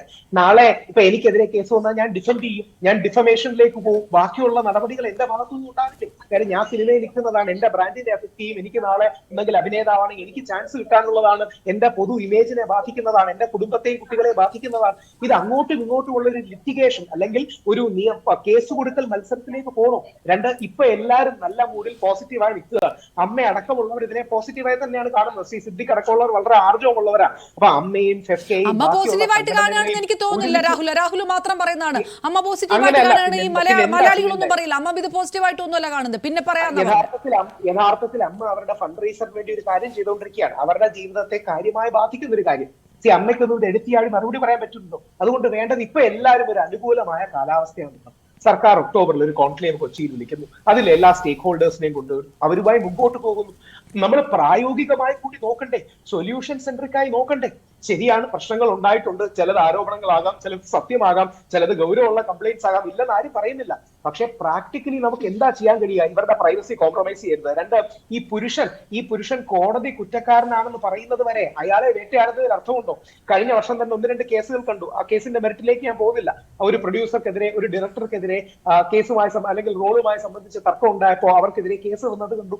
നമുക്ക് ഫ്യൂച്ചറിസ്റ്റിക് ആയി ഇനിയും ഒരു സൊല്യൂഷൻ ഉണ്ടാകണം, ഇനിയും ഇതേപോലെ വേദന ഉണ്ടാകരുത്. ഞാൻ കണ്ണടച്ചിട്ടാക്കുന്ന വ്യക്തിയൊന്നുമല്ല, ഞാൻ ഒരു പുരുഷവാദിയാണ്, എന്നിരുന്നാലും കണ്ണടച്ചിട്ടാക്കുന്ന വ്യക്തിയല്ല. നമ്മുടെ സിനിമാ മേഖലയിലും എല്ലാ മേഖലയിലും എക്സ്പ്ലോയിറ്റേഷനും നടക്കുന്നുണ്ട്. അത് തടയിടാൻ ഇനി ഫ്യൂച്ചറിലേക്ക് നമുക്ക് എന്ത് ചെയ്യാം എന്ന പോസിറ്റീവായ കൺസ്ട്രക്റ്റീവായ ഒരു വിഷയം എടുക്കുന്നതിന് പകരം ഒരു വരി പറഞ്ഞ് അവസാനിപ്പിക്കാം. വേണമെങ്കിൽ ഈ അവസരം എനിക്ക് രാഷ്ട്രീയപരമായ മുതലെടുത്ത് പറയാം. പിണറായി വിജയൻ ശബരിമലയിൽ എടുത്തിയാടി, ഈ വിഷയത്തിൽ മുട്ടുപുറച്ചല്ലോ, പിണറായി വിജയൻ മട്ടാഞ്ചേരി മാഫിയയുടെ മുമ്പിൽ പകച്ചു നിന്നു എന്നൊക്കെ പറഞ്ഞ് നമ്മൾ കൈയടിക്ക് വേണ്ടി സംസാരിക്കരുത്. ഒരു മുഖ്യമന്ത്രിക്കോ അല്ലെങ്കിൽ സാംസ്കാരിക വകുപ്പിനോ ചെയ്യാൻ കഴിയുന്ന പ്രാക്ടിക്കലായ കാര്യങ്ങൾ, നമുക്ക് പലപ്പോഴും അറിയാവുന്ന കാര്യങ്ങൾ ഇപ്പോൾ ഒരു രേഖയായി വന്നു. ഇനി എന്ത് കൺസ്ട്രക്റ്റീവായി മുമ്പോട്ട് പോകാം? പരസ്പരം കയ്യടിക്ക് വേണ്ടിയും കരിവാരത്തേക്കാനും ഗാലറിക്ക് വേണ്ടി കളിക്കാനും. ശരി, ഒന്നും വേണ്ട, പക്ഷെ ആ പ്രതികളുടെ പേരെങ്കിലും പുറത്തു വരണ്ടേ? ഇനിയും നടപടി പ്രതികളുടെ പേര് വരുന്നത് അത് ആരോപണങ്ങളല്ലേ? ഇപ്പൊ എനിക്കെതിരെ ആരോപണം ഉണ്ടെന്നിരിക്കട്ടെ, ശരി, ആരോപണമുണ്ടെങ്കിൽ രാഹുലിനെതിരെ ആരോപണമുണ്ടെങ്കിൽ അത് വരും. വേറൊരാളാണ് വരുന്നതെങ്കിൽ അത് മാധ്യമങ്ങൾ എത്ര പേർക്കെതിരെ, രാഷ്ട്രീയ മേഖലയിലെ എത്ര പേർക്കെതിരെ ആരോപണങ്ങൾ പുറത്തു വന്നു, അതൊക്കെ വാർത്തയായി. പ്രധാനപ്പെട്ട നേതാക്കൾക്കെതിരെ ആരോപണങ്ങൾ തെളിയിക്കും. ആരോപണങ്ങൾ പുറത്തു വരട്ടെ. ഒരുപാട് പേര് സഹിച്ചു. ഉമ്മൻചാണ്ടി സാർ അടക്കം ഒരുപാട് അതാ ഉമ്മൻചാണ്ടിക്ക് ഇല്ലാത്ത പരിഗണന എന്തിനാണ് മലയാള സിനിമയിലെ പ്രമുഖർക്ക് എന്നാണ് ചോദ്യം. ഇത് ഉമ്മൻചാണ്ടി സാറിനോട് ചോദിച്ചിരുന്നെങ്കിൽ ചാണ്ടി സാർ ഉറപ്പായിട്ട് ഞാൻ അനുഭവിച്ച ദ്രോഹം വേറൊരാൾ അനുഭവിക്കരുതെന്നേ പറയൂ. അതായത് നീയും അനുഭവിച്ചു, ഇനി ഞാനും അനുഭവിക്കട്ടെ എന്ന് ചാണ്ടി സാർ ഒരിക്കലും പറയില്ല. കോൺഗ്രസ്സുകാരും അത് പറയരുതെന്നാണ് എന്റെ അഭ്യർത്ഥന. ഉമ്മൻചാണ്ടി സാർ ഒരുപാട് വ്യാജ ആരോപണ വേദന അനുഭവിച്ചു. പകരം ഇനി ബാക്കിയുള്ളവർ കൂടെ അങ്ങനെ അനുഭവിക്കട്ടെ എന്നാണോ? പകരം നമ്മൾ എടുക്കേണ്ടത് എന്താ? ഒരാളും ഇങ്ങനെ ദുരാരോപണത്തിന്റെ കണ്ണിൽ നിൽക്കരുത്. നേരത്തെ ബ്ലാക്ക് ലിസ്റ്റ് ചെയ്യുന്നതിന്റെ കാര്യമൊക്കെ പറഞ്ഞല്ലോ. കോടതി പറയുന്നതിന് മുമ്പ് ഒരാളെ ബ്ലാക്ക് ലിസ്റ്റ് ചെയ്യാൻ പറ്റുമോ? സർക്കാരിന് എന്ത് റൈറ്റ് ആവുന്നത്? എനിക്കെതിരെ ആരോപണം ഒന്നും ഇവനെതിരെ ആരോപണം, നീ ഇതിനെ സർക്കാർ പരിപാടി വിളിക്കണ്ട, ഇവനെ മാറ്റി നിർത്തണമെന്ന് പറയണോ? അപ്പൊ എന്റെ ജീവിതത്തിൽ എനിക്കുണ്ടാകുന്ന എന്റെ റവന്യൂ, എന്റെ കുടുംബം, എന്റെ കുട്ടികൾ, ഇവരെ കുറിച്ചൊന്നും നിങ്ങൾക്ക് കൺസേൺ ഇല്ലേ? അപ്പൊ എന്ത് തരത്തിലുള്ള ന്യായം അത് പറയുന്നത്? അപ്പൊ ഈ ബാക്കിയുള്ള സ്ത്രീകളെ കുറിച്ച് ആർക്കും കൺസേൺ വേണ്ടേ? ഈ ചെറിയ കുട്ടികൾ സിനിമയിലേക്ക് വരുന്ന പോക്സോ കേസ് വരെ അതിനകത്തുണ്ട്. അവരെ കുറിച്ചൊന്നും ആർക്കും കൺസേൺ വേണ്ടേ? 94 വർഷം മലയാള സിനിമയിൽ കാണിച്ച ഈ കുത്തഴിഞ്ഞ കാര്യങ്ങൾക്കൊന്നും അതിലൊന്നും ഒരു കൺസേൺ വേണ്ടേ? ഞാൻ ചോദിക്കട്ടെ, ആത്മഹത്യ ചെയ്ത മലയാള സിനിമ നടിമാര് വരെ ഇവിടെയുണ്ട്. അതൊന്നും അന്വേഷിക്കണ്ടേ? ഇതൊന്നും ആരും അറിയണ്ടേ? അങ്ങനെ ഒരു പരാമർശം ഉണ്ടോ എന്ന് എനിക്കറിയില്ല. അല്ല, ഞാൻ ചോദിക്കുന്നതാണ്, വരട്ടെ, പുറത്തേക്ക് വരട്ടെ കാര്യങ്ങൾ. ഹേമ കമ്മിറ്റി തന്നെ പറയുന്നത്, let me start with a caveat that these experiences are not universal. ഇത് എല്ലാവർക്കും ഉള്ള ദുരനുഭവങ്ങളല്ല. മലയാള സിനിമയിൽ ഒരുപാട് നല്ല ആൾക്കാർ സ്ത്രീകളോട് ബഹുമാനവത്സരം പെരുമാറുന്നുണ്ട്. ഒരു വരി കൂടെ പറയാം. നേരത്തെ ശ്രീമതി ഭാഗ്യലക്ഷ്മി പറഞ്ഞത് പ്രധാനമാണ്. ഇനിയും വിജയിച്ച എല്ലാ നടിമാരെയും കോപ്പറേറ്റിംഗ് ആർട്ടിസ്റ്റ് എന്ന് വിളിച്ച് അധിക്ഷേപിക്കുകയാണെങ്കിൽ എത്ര പേര് കഴിവുള്ളവരെയാണ് നമ്മൾ ഇല്ലാതാക്കുന്നത്? എത്രയോ പ്രഗത്ഭരുണ്ട്. ശരിയാണ്. തീർച്ചയായിട്ടും. അഡ്വക്കേറ്റ് സി ശുക്കൂർ, എന്നോട് എന്താ ഹൃദയപൂർവ്വം ക്ഷമിക്കണം, എനിക്ക് താങ്കളിലേക്ക് വരാൻ ലേറ്റ് ആയി, ദയവായിട്ട് എന്നോട് ക്ഷമിക്കണം. പക്ഷേ നോട്ട് അറ്റ് ലീസ്റ്റ് താരസംഘടനയ്ക്ക് ഇത് നിഷേധിക്കാം, ഈ വിഷയമല്ല. ശ്രീമതി ഭാഗ്യലക്ഷ്മി പറഞ്ഞ പോലെ സമയമെടുത്ത് പഠിക്കേണ്ട ഒരു സിറ്റുവേഷനാണ് ഇത് എന്ന് താങ്കൾ കരുതുന്നുണ്ടോ? താങ്കൾ നിയമവിദഗ്ധനാണ്, അഭിനേതാവുമാണ്. നേരത്തെ ഹരീഷ് പറഞ്ഞതുപോലെ ഇപ്പോൾ വരുന്ന വാക്ക് എന്നാ താൻ കേസ് കൊടു, ആ സിനിമ വാക്കാണ്, ആ സിനിമയിൽ അഭിനയിച്ച ആൾ കൂടിയാണ്. ഈ വിഷയത്തിനകത്ത് മടിയിൽ ഒരു കനവുമില്ലെങ്കിൽ പറഞ്ഞുകൂടെ? അഭിപ്രായം തുറന്നു പറഞ്ഞു, ഇങ്ങനെ ഞങ്ങളെ താറടിക്കല്ലേ, ഞങ്ങളുടെ ഇൻഡസ്ട്രിയിലുള്ളവരെ ഇങ്ങനെ താറടിക്കല്ലേ എന്ന് ഒരു സംഘടനയുടെ നേതൃത്വത്തിലുള്ളവർക്ക് പറഞ്ഞുകൂടെ? അങ്ങനെ താങ്കൾക്ക് തോന്നുന്നില്ലേ? തീർച്ചയായും. അതിനു മുമ്പ് രണ്ട് കാര്യം കൂടി ഞാൻ പറഞ്ഞോട്ടെ. ഒന്ന്, ഹരീഷ് ആദ്യം എന്റെ സുഹൃത്താണ്, ഞങ്ങളൊരു നാട്ടുകാരൻ കൂടിയാണ്. ഹരീഷ് ആദ്യം പറയുന്നത് FIR രജിസ്റ്റർ ചെയ്യണമെന്നായിരുന്നു അദ്ദേഹത്തിന്റെ ആദ്യത്തെ വാദം. ഒരു കോഗ്നിസബിൾ ഒഫൻസ് ശ്രദ്ധയിൽപ്പെട്ടാൽ സർക്കാർ FIR രജിസ്റ്റർ ചെയ്യണമെന്നായിരുന്നു ആദ്യം അദ്ദേഹം പറഞ്ഞത്. പ്രിയപ്പെട്ട ഭാഗ്യലക്ഷ്മി മാം പറഞ്ഞതിന് ശേഷം അദ്ദേഹം മാറ്റി FIR വേണ്ട, അന്വേഷണം മതി എന്ന് പറഞ്ഞു. നമ്മൾ പ്രധാനപ്പെട്ട ഒരു സംഗതി, ഒരു FIR രജിസ്റ്റർ ചെയ്യണമെങ്കിൽ അതിൽ 3-4 ഇൻഗ്രീഡിയൻസ് ഉണ്ട്. ഇപ്പൊ FIR എന്ന് പറയുന്നത് CRPC, ഞാൻ പഴയ നിയമത്തെ കുറിച്ചാണ് പറയുന്നത്, പുതിയ BNS അത്ര നമുക്ക് പരിചിതമല്ലാത്തതാണ്. CRPC 154 പ്രകാരമാണ് FIR രജിസ്റ്റർ ചെയ്യുന്നത്. FIR ഒരു ഫോർമാറ്റ് ഉണ്ട്, 15 കോളുണ്ട് അതിൽ.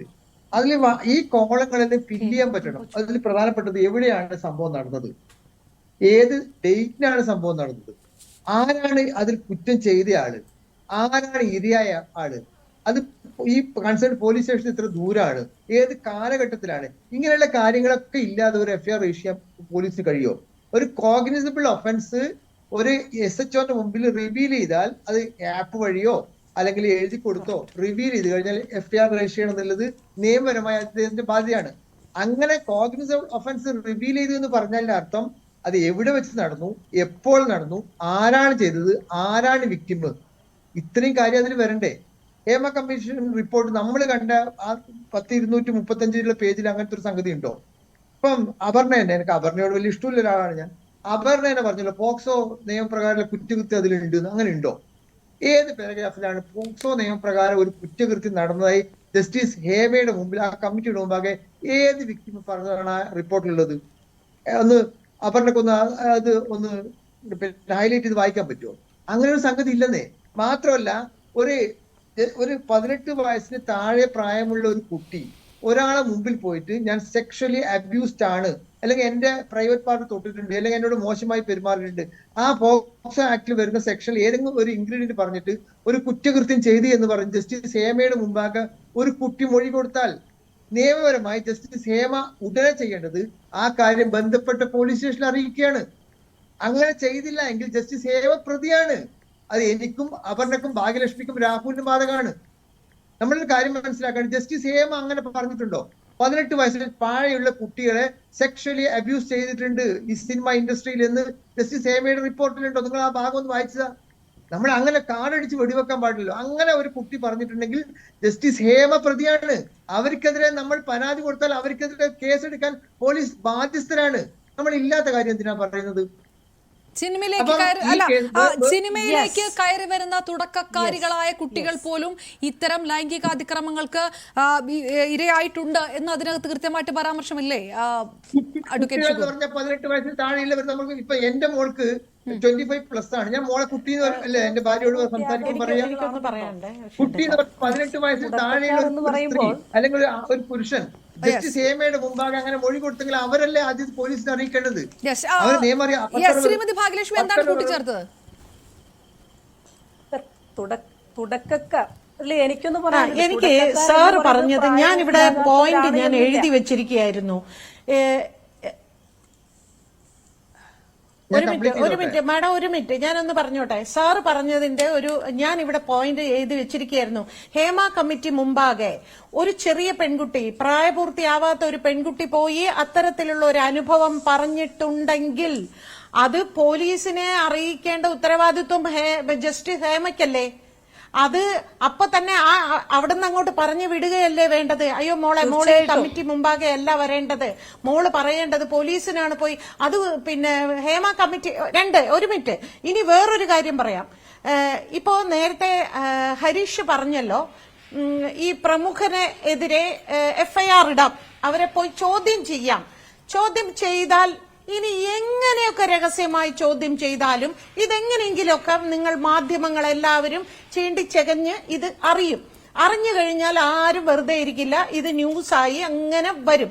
ഇതെല്ലാം കഴിഞ്ഞ് ഈ വിക്ടിം അല്ലെങ്കിൽ ഈ മൊഴി കൊടുത്ത വ്യക്തി പുറത്തേക്ക് വരാൻ എനിക്ക് മനസ്സില്ല, ഞാൻ വരില്ല, ഞാൻ അങ്ങനെ ഒരു മൊഴിയും കൊടുത്തിട്ടില്ല, എനിക്കത് പറയാനും താല്പര്യമില്ല എന്ന് പറഞ്ഞാൽ ഈ പ്രമുഖന് സർക്കാരിനെതിരെ കേസ് കൊടുക്കാൻ വകുപ്പില്ലേ? ഷുക്കൂർ സാർ, രാഹുൽ ഈശ്വർ, ഞാൻ ചോദിക്കൂ, സർക്കാരിനെതിരെ കേസ് കൊടുക്കാൻ എനിക്ക് തോന്നുന്നത് ഹേമ കമ്മിറ്റിക്കെതിരെ കേസ് കൊടുക്കാൻ, കാരണം ഞാൻ ചെയ്തിട്ടില്ലാത്ത ഒരു കുറ്റത്തിന്റെ പേരിൽ അല്ലെങ്കിൽ ഞാനിന്ന് കംപ്ലീറ്റ് ചെയ്യട്ടെ.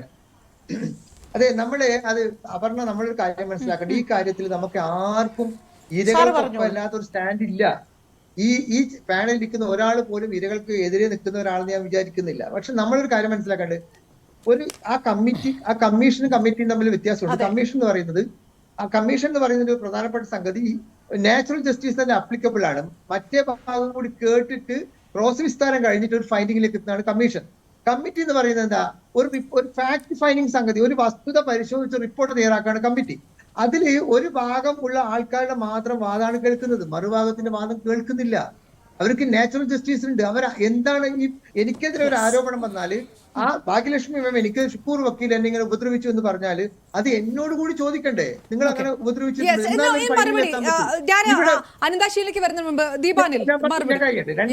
സെക്കൻഡ് നിർത്താം. രണ്ടാമത്തെ പ്രധാനപ്പെട്ട കാര്യം, ജസ്റ്റിസ് ഹേമ കമ്മിറ്റി ഒരു സെക്ഷൽ വയലൻസ് മാത്രം അന്വേഷിച്ച കമ്മിറ്റി അല്ലെന്ന് നമ്മൾ അതിനങ്ങനെ ചുരുക്കല്ല. നമ്മൾ വളരെ പ്രധാനപ്പെട്ട കാര്യം അതിലൊരു ട്രൈബ്യൂണലിനെ കുറിച്ച് പറയുന്നുണ്ട്. ആ ട്രൈബ്യൂണൽ നൽകുന്ന വലിയ സാധ്യതയുണ്ട്. നമ്മൾ അതിന്റെ ഇംപ്ലിമെന്റേഷനെ കുറിച്ചാണ് അമ്മയും ഫെഫ്കയും നമ്മുടെ മാധ്യമങ്ങളൊക്കെ ചർച്ച ചെയ്യുന്നുണ്ട്. നമ്മൾ എരിവും പുളിയും ഇട്ട് പോക്സോ കുട്ടിയുണ്ട്, പോക്സോ കേസ് ഉണ്ട്, ലൈംഗിക അരാജകത്വം എരിവും പുളിയും അത് ഞാൻ ഇടപെടുന്നു. എരിവും പുളിയും കൂട്ടിയിട്ട് വരുന്ന റിപ്പോർട്ടുകളോ വാർത്തകളോ ഇതല്ല. അതെനിക്ക് എതിരഭിപ്രായമുണ്ട്. Advocate C Shukkur. ദീപാനിൽ മറുപടി. ഞാൻ ഈ ചർച്ചകളിലൂടെ എല്ലാം എന്തൊക്കെയാ നമ്മുടെ പ്രധാനപ്പെട്ട മാധ്യമങ്ങൾ എങ്ങനെ റിപ്പോർട്ട് ചെയ്തത്? ഇന്നത്തെ മനോരമയുടെ ലീഡ് വാർത്തകളൊന്ന് വായിച്ചു നോക്കൂ, നമ്മുടെ സങ്കടം വരും. കേരളത്തിലെ റിപ്പോർട്ട് പുറത്തു വരുമ്പോൾ ഞാനാണ് ഇവിടെ വാർത്ത വായിച്ചുകൊണ്ടിരുന്നത്. ആ റിപ്പോർട്ടിന്റെ ഓരോ പേജ് ഓരോ സെക്കൻഡിൽ വന്നപ്പോൾ എനിക്കും വന്നു വിഷമം. ഞാനൊരു കടുത്ത സിനിമ ആരാധികയാണ്, എനിക്കും വന്നു വിഷമം. ആ വിഷമം മലയാള സിനിമ ഇഷ്ടപ്പെടുന്ന സാധാരണക്കാർക്കൊക്കെ വന്നിട്ടുണ്ടാകും. ഇതിൽ എരിവും പുളിയൊന്നുമില്ല. ഞാൻ പറഞ്ഞില്ലേ, ഈ കമ്മിറ്റി നമ്മളിപ്പോ കഴിഞ്ഞ ഒരു 10 വർഷത്തിന് ഇപ്പോഴത്തെ ഭാഗ്യലക്ഷ്മി മാം പറഞ്ഞല്ലോ, കഴിഞ്ഞ 10 വർഷത്തിൽ ഇപ്പോഴത്തെ മലയാള സിനിമയുടെ അവസ്ഥ എന്താ നിങ്ങൾക്ക് തോന്നുന്നുണ്ടോ? മലയാള സിനിമയിൽ പ്രവർത്തിക്കുന്ന പെൺകുട്ടികൾക്ക് നേരെ അനാവശ്യമായ നോട്ടം നോക്കാൻ ആർക്കും ഇപ്പൊ ധൈര്യപ്പെടുമെന്ന്? ഞാൻ 6-7 സിനിമയിൽ ഞാൻ പ്രവർത്തിച്ച ആളാ. വളരെ എഫിഷ്യന്റ് ആയ കഴിവുള്ള ഈ ചർച്ച എങ്ങോട്ടാണ് പോകുന്നതെന്ന് മലയാള സിനിമയിലുണ്ട്. ഈ ചർച്ച ഒരു ന്യായീകരണ കമ്മിറ്റിയുടെ ചർച്ചയായിട്ട് മാത്രമാണ് ഇത് കാണുന്നത്. ഒരു കോൺക്ലേവ് ഗവൺമെന്റ് നടത്തുമ്പോൾ എങ്ങനെയായിരിക്കും എന്നുള്ളതിന്റെ ഒരു ചെറിയ രൂപമാണ് ഈ ചർച്ച എന്നാണ് എനിക്ക് മനസ്സിലാകുന്നത്. ഈ ചർച്ചയുടെ പോക്ക് കാണുമ്പോൾ എല്ലാവരെയും വെള്ളപൂശുകയാണ്, ഇതൊക്കെ വർഷങ്ങൾക്ക് മുൻപ് നടന്നതാണ്, ഇപ്പോൾ ഇതൊന്നും ബാധകമല്ല എന്നൊക്കെയുള്ള രീതിയിലുള്ള കാര്യം. ഇവിടെ ആർക്കാണ് ക്ലിപ്പ് കാണാൻ താല്പര്യം? ഇവിടെ പൊതുജനങ്ങൾക്ക് ക്ലിപ്പ് കാണാൻ താല്പര്യമില്ല. സെക്ഷൽ അബ്യൂസിനെ കുറിച്ചിട്ടുള്ളത് കേൾക്കാൻ താല്പര്യമില്ല. ഞങ്ങൾ എല്ലാവരും വിനോദോപാധിയായിട്ട് കാണുന്ന ഒരു ഒരു ഒരു ഒരു ഒരു കലാരൂപം അവിടെ ഇത്രയധികം മോശമായിട്ടുള്ള കാര്യങ്ങൾ നടക്കുന്നു എന്നറിയുമ്പോൾ ജനങ്ങൾക്കുണ്ടാകുന്ന ഞെട്ടലാണിത്. ഇന്നലെ ആ ഒരു റിപ്പോർട്ട്, ഇത് ഇന്നലെ വന്ന റിപ്പോർട്ട്, 2 ദിവസം മുൻപ് വന്ന റിപ്പോർട്ട് എന്ന് പറയുന്നുണ്ടല്ലോ. അത്ര ലാഘവത്തോടെ കാണണോ? 4.5 വർഷം മുൻപ് വന്ന ഒരു റിപ്പോർട്ടാണിത്. 4.5 വർഷത്തിനുള്ളില് എത്ര സ്ത്രീകൾ കാസ്റ്റിംഗ് കൗച്ചും മീറ്റൂബായിട്ട് ഈ സിനിമാ രംഗത്ത് നിന്ന് ഇവിടെ വന്നിട്ടുണ്ട്. അപ്പൊ ഈ റിപ്പോർട്ട് വന്നതിന് ശേഷം ഇത് വെളിച്ചം കാണാത്തത് കൊണ്ട് അതിനുശേഷം എത്രയോ പേര് ഈ ഒരു ഇതുപോലെയുള്ള പീഡനങ്ങൾക്ക് വിധേയരായിട്ടുണ്ട്. ഇതിനകത്ത് പറയുന്നത് സ്റ്റാർഡമിൽ നിൽക്കുന്ന നായികമാരെ കുറിച്ച് മാത്രമല്ല, ഇവിടെ ജൂനിയർ ആർട്ടിസ്റ്റുകളെ കുറിച്ച് പറയുന്നുണ്ട്, മേക്കപ്പിന് പോകുന്നവരെ കുറിച്ച് പറയുന്നുണ്ട്, അവിടെ ഭക്ഷണം പാകം ചെയ്യാൻ പോകുന്നവരെ കുറിച്ച് പറയുന്നുണ്ട്. അവർക്കുള്ള പരിമിതമായ ഭക്ഷണവും മറ്റ് സൗകര്യങ്ങളും, വസ്ത്രം മാറാൻ പോലും കുറ്റിച്ചെടികളുടെ ആശ്രയിക്കേണ്ടി വരുന്ന കാര്യങ്ങൾ പറയട്ടെ വെള്ളപൂശാൻ വരട്ടെ. ഇത്രയധികം വെള്ളപൂശേണ്ട കാര്യമൊന്നും ഇതിനുണ്ടെന്ന് തോന്നുന്നില്ല. 4.5 വർഷമായിട്ട് സെക്ഷൽ അബ്യൂസ് ഉൾപ്പെടെയുള്ള കാര്യങ്ങൾ പറയുന്നുണ്ട്. ഞാൻ പറയട്ടെ, WCC പോലുള്ള ഒരു സംഘടനയിൽ എത്ര സ്ത്രീകൾ പരാതി കൊടുത്തു 4.5 വർഷം മുൻപ്? അതിനുശേഷം ഇപ്പോൾ WCC എന്ന് പറയുന്ന സംഘടനയിൽ എത്ര സ്ത്രീകൾ മുന്നോട്ട് വരുന്നുണ്ട്? എത്ര പേര് അതിൽ നിന്ന് പിന്മാറിയിട്ടുണ്ട്? പ്രമുഖരായ നടികൾ ഉൾപ്പെടെ പിന്മാറിയിട്ടുണ്ട്. അവർക്കൊക്കെ അവരുടെ എക്സിസ്റ്റൻസ്, അവരുടെ ഈ ഇൻഡസ്ട്രിയിലെ സർവൈവല് ഇതിനൊക്കെ വളം വെച്ച്, ഇതിനൊക്കെ അവരെ ഭീഷണിപ്പെടുത്താനും അവരെ സ്വാധീനിക്കാനുമുള്ള വളം വെച്ച് കൊടുക്കുന്ന ഒരു 4.5 വർഷമാണ് ഗവൺമെന്റ്. ഞാൻ ഇവിടെ ഇരിക്കുന്ന പല പാനലിസ്റ്റുകളും നിങ്ങളുടെ ആദ്യത്തെ ഈ റിപ്പോർട്ട് വന്നപ്പോൾ ഉള്ള പ്രതികരണം TV ചാനലിലൂടെ കേട്ട ആളാണ് ഞാൻ. ഹേമ കമ്മിറ്റി റിപ്പോർട്ട് വന്നപ്പോൾ ഒരു അതിശയവുമില്ലെന്ന് ചോദിച്ചപ്പോൾ പറഞ്ഞത് എനിക്ക് അതിശയമൊന്നുമില്ല, ഇങ്ങനെയുള്ള സംഭവങ്ങൾ നടക്കുന്നുണ്ടെന്ന് അറിയാമോ എന്ന് ചോദിച്ചപ്പോൾ എനിക്കറിയാമായിരുന്നു ഇങ്ങനെയുള്ള സംഭവങ്ങൾ ഇതിൽ നടക്കുന്നുണ്ട് എന്ന് പറഞ്ഞവരാണ് ഇന്നിവിടെ വന്നിരുന്ന് വീണ്ടും വെള്ളപൂശുന്നതെന്ന് അറിയുമ്പോൾ ഈ റിപ്പോർട്ടിൽ പറയുന്ന 15 അംഗ പവർ ഗ്രൂപ്പ് എത്രത്തോളം ശക്തരാണ് ബാക്കിയുള്ളവരെ കൂടെ സ്വാധീനിക്കാനുള്ളത് നമ്മൾ മനസ്സിലാക്കണം. അങ്ങനെയുള്ള അതിശക്തരായ പവർ ഗ്രൂപ്പിനെ മലയാള സിനിമ ഇൻഡസ്ട്രിയെ, ഇതൊരു ഇൻഡസ്ട്രിയാണ്, എന്ത് നിയമമാണ് ഒരു ഇൻഡസ്ട്രിക്കുള്ള, എന്ത് നിയമമാണ് ഈ ഒരു മാനദണ്ഡമാണ് ഈ ഒരു സിനിമ ഇൻഡസ്ട്രിക്കുള്ളത്? നിങ്ങൾ പറയുന്നത് എത്ര ലഘൂകരിച്ചാണ് ഈ കാര്യങ്ങളെ കുറിച്ച് പറയുന്നത്? പറയട്ടെ, ഇവിടെ ഇരുന്ന പാനലിസ്റ്റുകൾ പറഞ്ഞിട്ടില്ലേ, എനിക്ക് ഈ ജസ്റ്റിസ് ഹേമ കമ്മിറ്റി വന്നപ്പോൾ ഇതിനെക്കുറിച്ച് എനിക്ക് അറിയാമായിരുന്നു, എനിക്കിതിൽ പുതുമയൊന്നുമില്ല, അപ്പൊ അറിയാമായിരുന്നു ഇങ്ങനെയൊക്കെ നടക്കുന്നത്, എനിക്കറിയാമായിരുന്നു എന്ന് പറഞ്ഞവരും ഈ പാനലിലുണ്ട്. അപ്പൊ ഇതിനെ അങ്ങ് വെള്ളപൂശി നിങ്ങൾ ഇതാക്കാമെന്ന് വിചാരിക്കണ്ട. ഇതിന്റെ അകത്ത് ഗവൺമെന്റും സിനിമ, ഇതാണ് കോൺക്ലേവിനെ എതിർക്കുന്നത്. ഞങ്ങൾ പ്രതിപക്ഷം ഉൾപ്പെടെയുള്ള പൊതുജനങ്ങൾ കോൺക്ലേവിനെ ഗവൺമെന്റ് കൊണ്ടുവരണു എന്ന് പറയുമ്പോൾ എതിർക്കുന്നത് ഇതാണ്. സമയം പോകും തോറും ന്യായീകരണ കമ്മിറ്റിയിലെ അംഗങ്ങൾ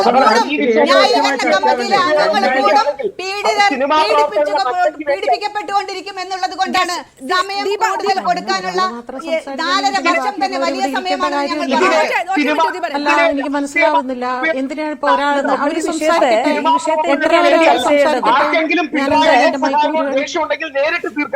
സിനിമാ പ്രവർത്തകരുടെ തോളിൽ കയറി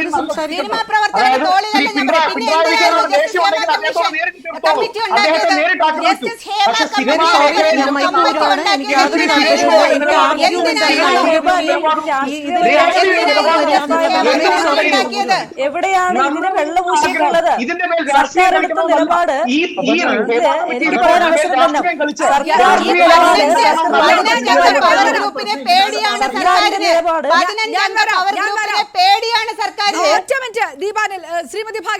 സർക്കാരിന് ഒരു ഭയവുമില്ല. സർക്കാർ എന്നും ഇരകൾക്കൊപ്പം നിന്നിട്ടുള്ള അനുഭവങ്ങളുണ്ട്. പ്രമുഖരായിട്ടുള്ള ആളുകള് ഇത്തരത്തിലുള്ള പീഡനങ്ങൾ നടത്തിയ സന്ദർഭത്തിൽ അതിനെല്ലാം ശക്തമായി പൊതുസമൂഹത്തിൽ കൊണ്ടുവരുന്ന സർക്കാർ ഇടപെട്ടിട്ടുണ്ട്. അതിന്റെ ഭാഗമായി നടന്മാർ ജയിലിലടക്കപ്പെട്ടിട്ടുണ്ടല്ലോ. അങ്ങനെ ജയിലിലടയ്ക്കപ്പെട്ട നടന്മാർ പുറത്തേക്ക് വന്നപ്പോ അവരെ സ്വീകരിച്ചു മാലയിട്ട് അവർക്കൊപ്പം സെൽഫി എടുത്ത ഒരു ചരിത്ര അനുഭവമാണ് കോൺഗ്രസിനുള്ളത്. അത് മറക്കരുത്. ഇവിടെ ഈ വിഷയം എന്താ, ഈ വിഷയത്തെ നമ്മൾ അതിന്റെ വിഷയത്തിന്റെ ഉള്ളടക്കത്തിൽ കാണണം. കാട് കയറി നമ്മൾ വെടിവെച്ചിട്ട് കാര്യമില്ല. സിനിമാ മേഖലയിൽ സ്ത്രീകൾ അനുഭവിക്കുന്ന പ്രശ്നങ്ങളെ സംബന്ധിച്ച് അത് കൃത്യമായി പഠിക്കുന്നതിന് റിപ്പോർട്ട് ഒരു കമ്മിറ്റി വെക്കാൻ തയ്യാറായത് ഇടതുപക്ഷ ഗവൺമെന്റാ, മുഖ്യമന്ത്രിയുടെ നേതൃത്വത്തിലാ. അത്തരത്തിലുള്ള ഒരു കമ്മിറ്റി അത്തരം റിപ്പോർട്ട് പുറത്തേക്ക് വിടുമ്പോ അതിന് മാനിക്കേണ്ട ചില കാര്യങ്ങൾ മാനിക്കണം. അത് വളരെ പക്വതയോടെ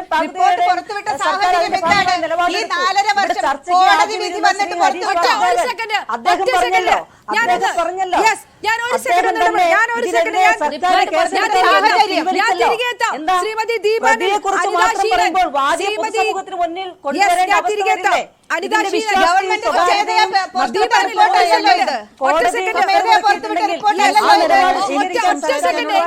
സംസാരിച്ചിട്ട് ഒഴിവാക്കി തരാമോ?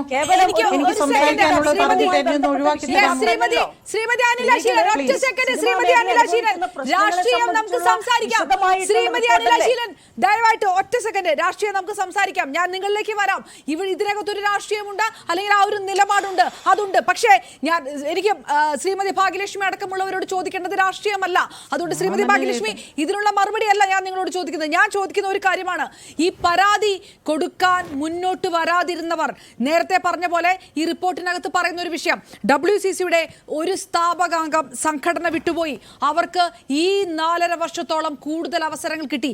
അതാരാണെന്ന് അതെല്ലാവർക്കും അറിയുന്ന ഒരു സാഹചര്യമുണ്ട്. അപ്പോൾ പേര് ഞാൻ പറയുന്നില്ല. പക്ഷേ ഇങ്ങനെ നിലനിൽപ്പിന് വേണ്ടി പലരും നിൽക്കുമ്പോൾ ഈ പ്രതിഷേധിക്കുന്നവർ പോലും പിറകിലേക്ക് പോകുന്ന ഒരു സാഹചര്യമുണ്ട്. അങ്ങനെ ഒരു സാഹചര്യത്തിൽ ഏത് തരത്തിലുള്ള പരാതികളുമായി മുന്നോട്ട് വരും? എങ്ങനെ വ്യക്തമായിട്ടുള്ള ഒരു മൊഴികൾ വരും? വ്യക്തിപരമായിട്ട് താങ്കൾക്ക് അറിയുന്നവരാണ് ഈ പരാമർശിക്കപ്പെട്ടിരിക്കുന്ന പലരും. അതാണ് ചോദിക്കുന്നത്. അതായത് ഇങ്ങനെ ഒരു നിയമ നടപടിയിലേക്കോ അല്ലെങ്കിൽ പിറകിലേക്ക് തിരിഞ്ഞ് അത് അന്വേഷിക്കാനോ കടക്കാത്ത വിധം എക്സിസ്റ്റൻസ് പ്രധാനമാണ് പലർക്കും എന്ന് പുറത്തു നിൽക്കുന്നവർക്ക് തോന്നുന്നത് ഈ എക്സാമ്പിൾസ് കൊണ്ടാണ്. അതെല്ലാം നിഷേധിക്കുന്നുണ്ടോ?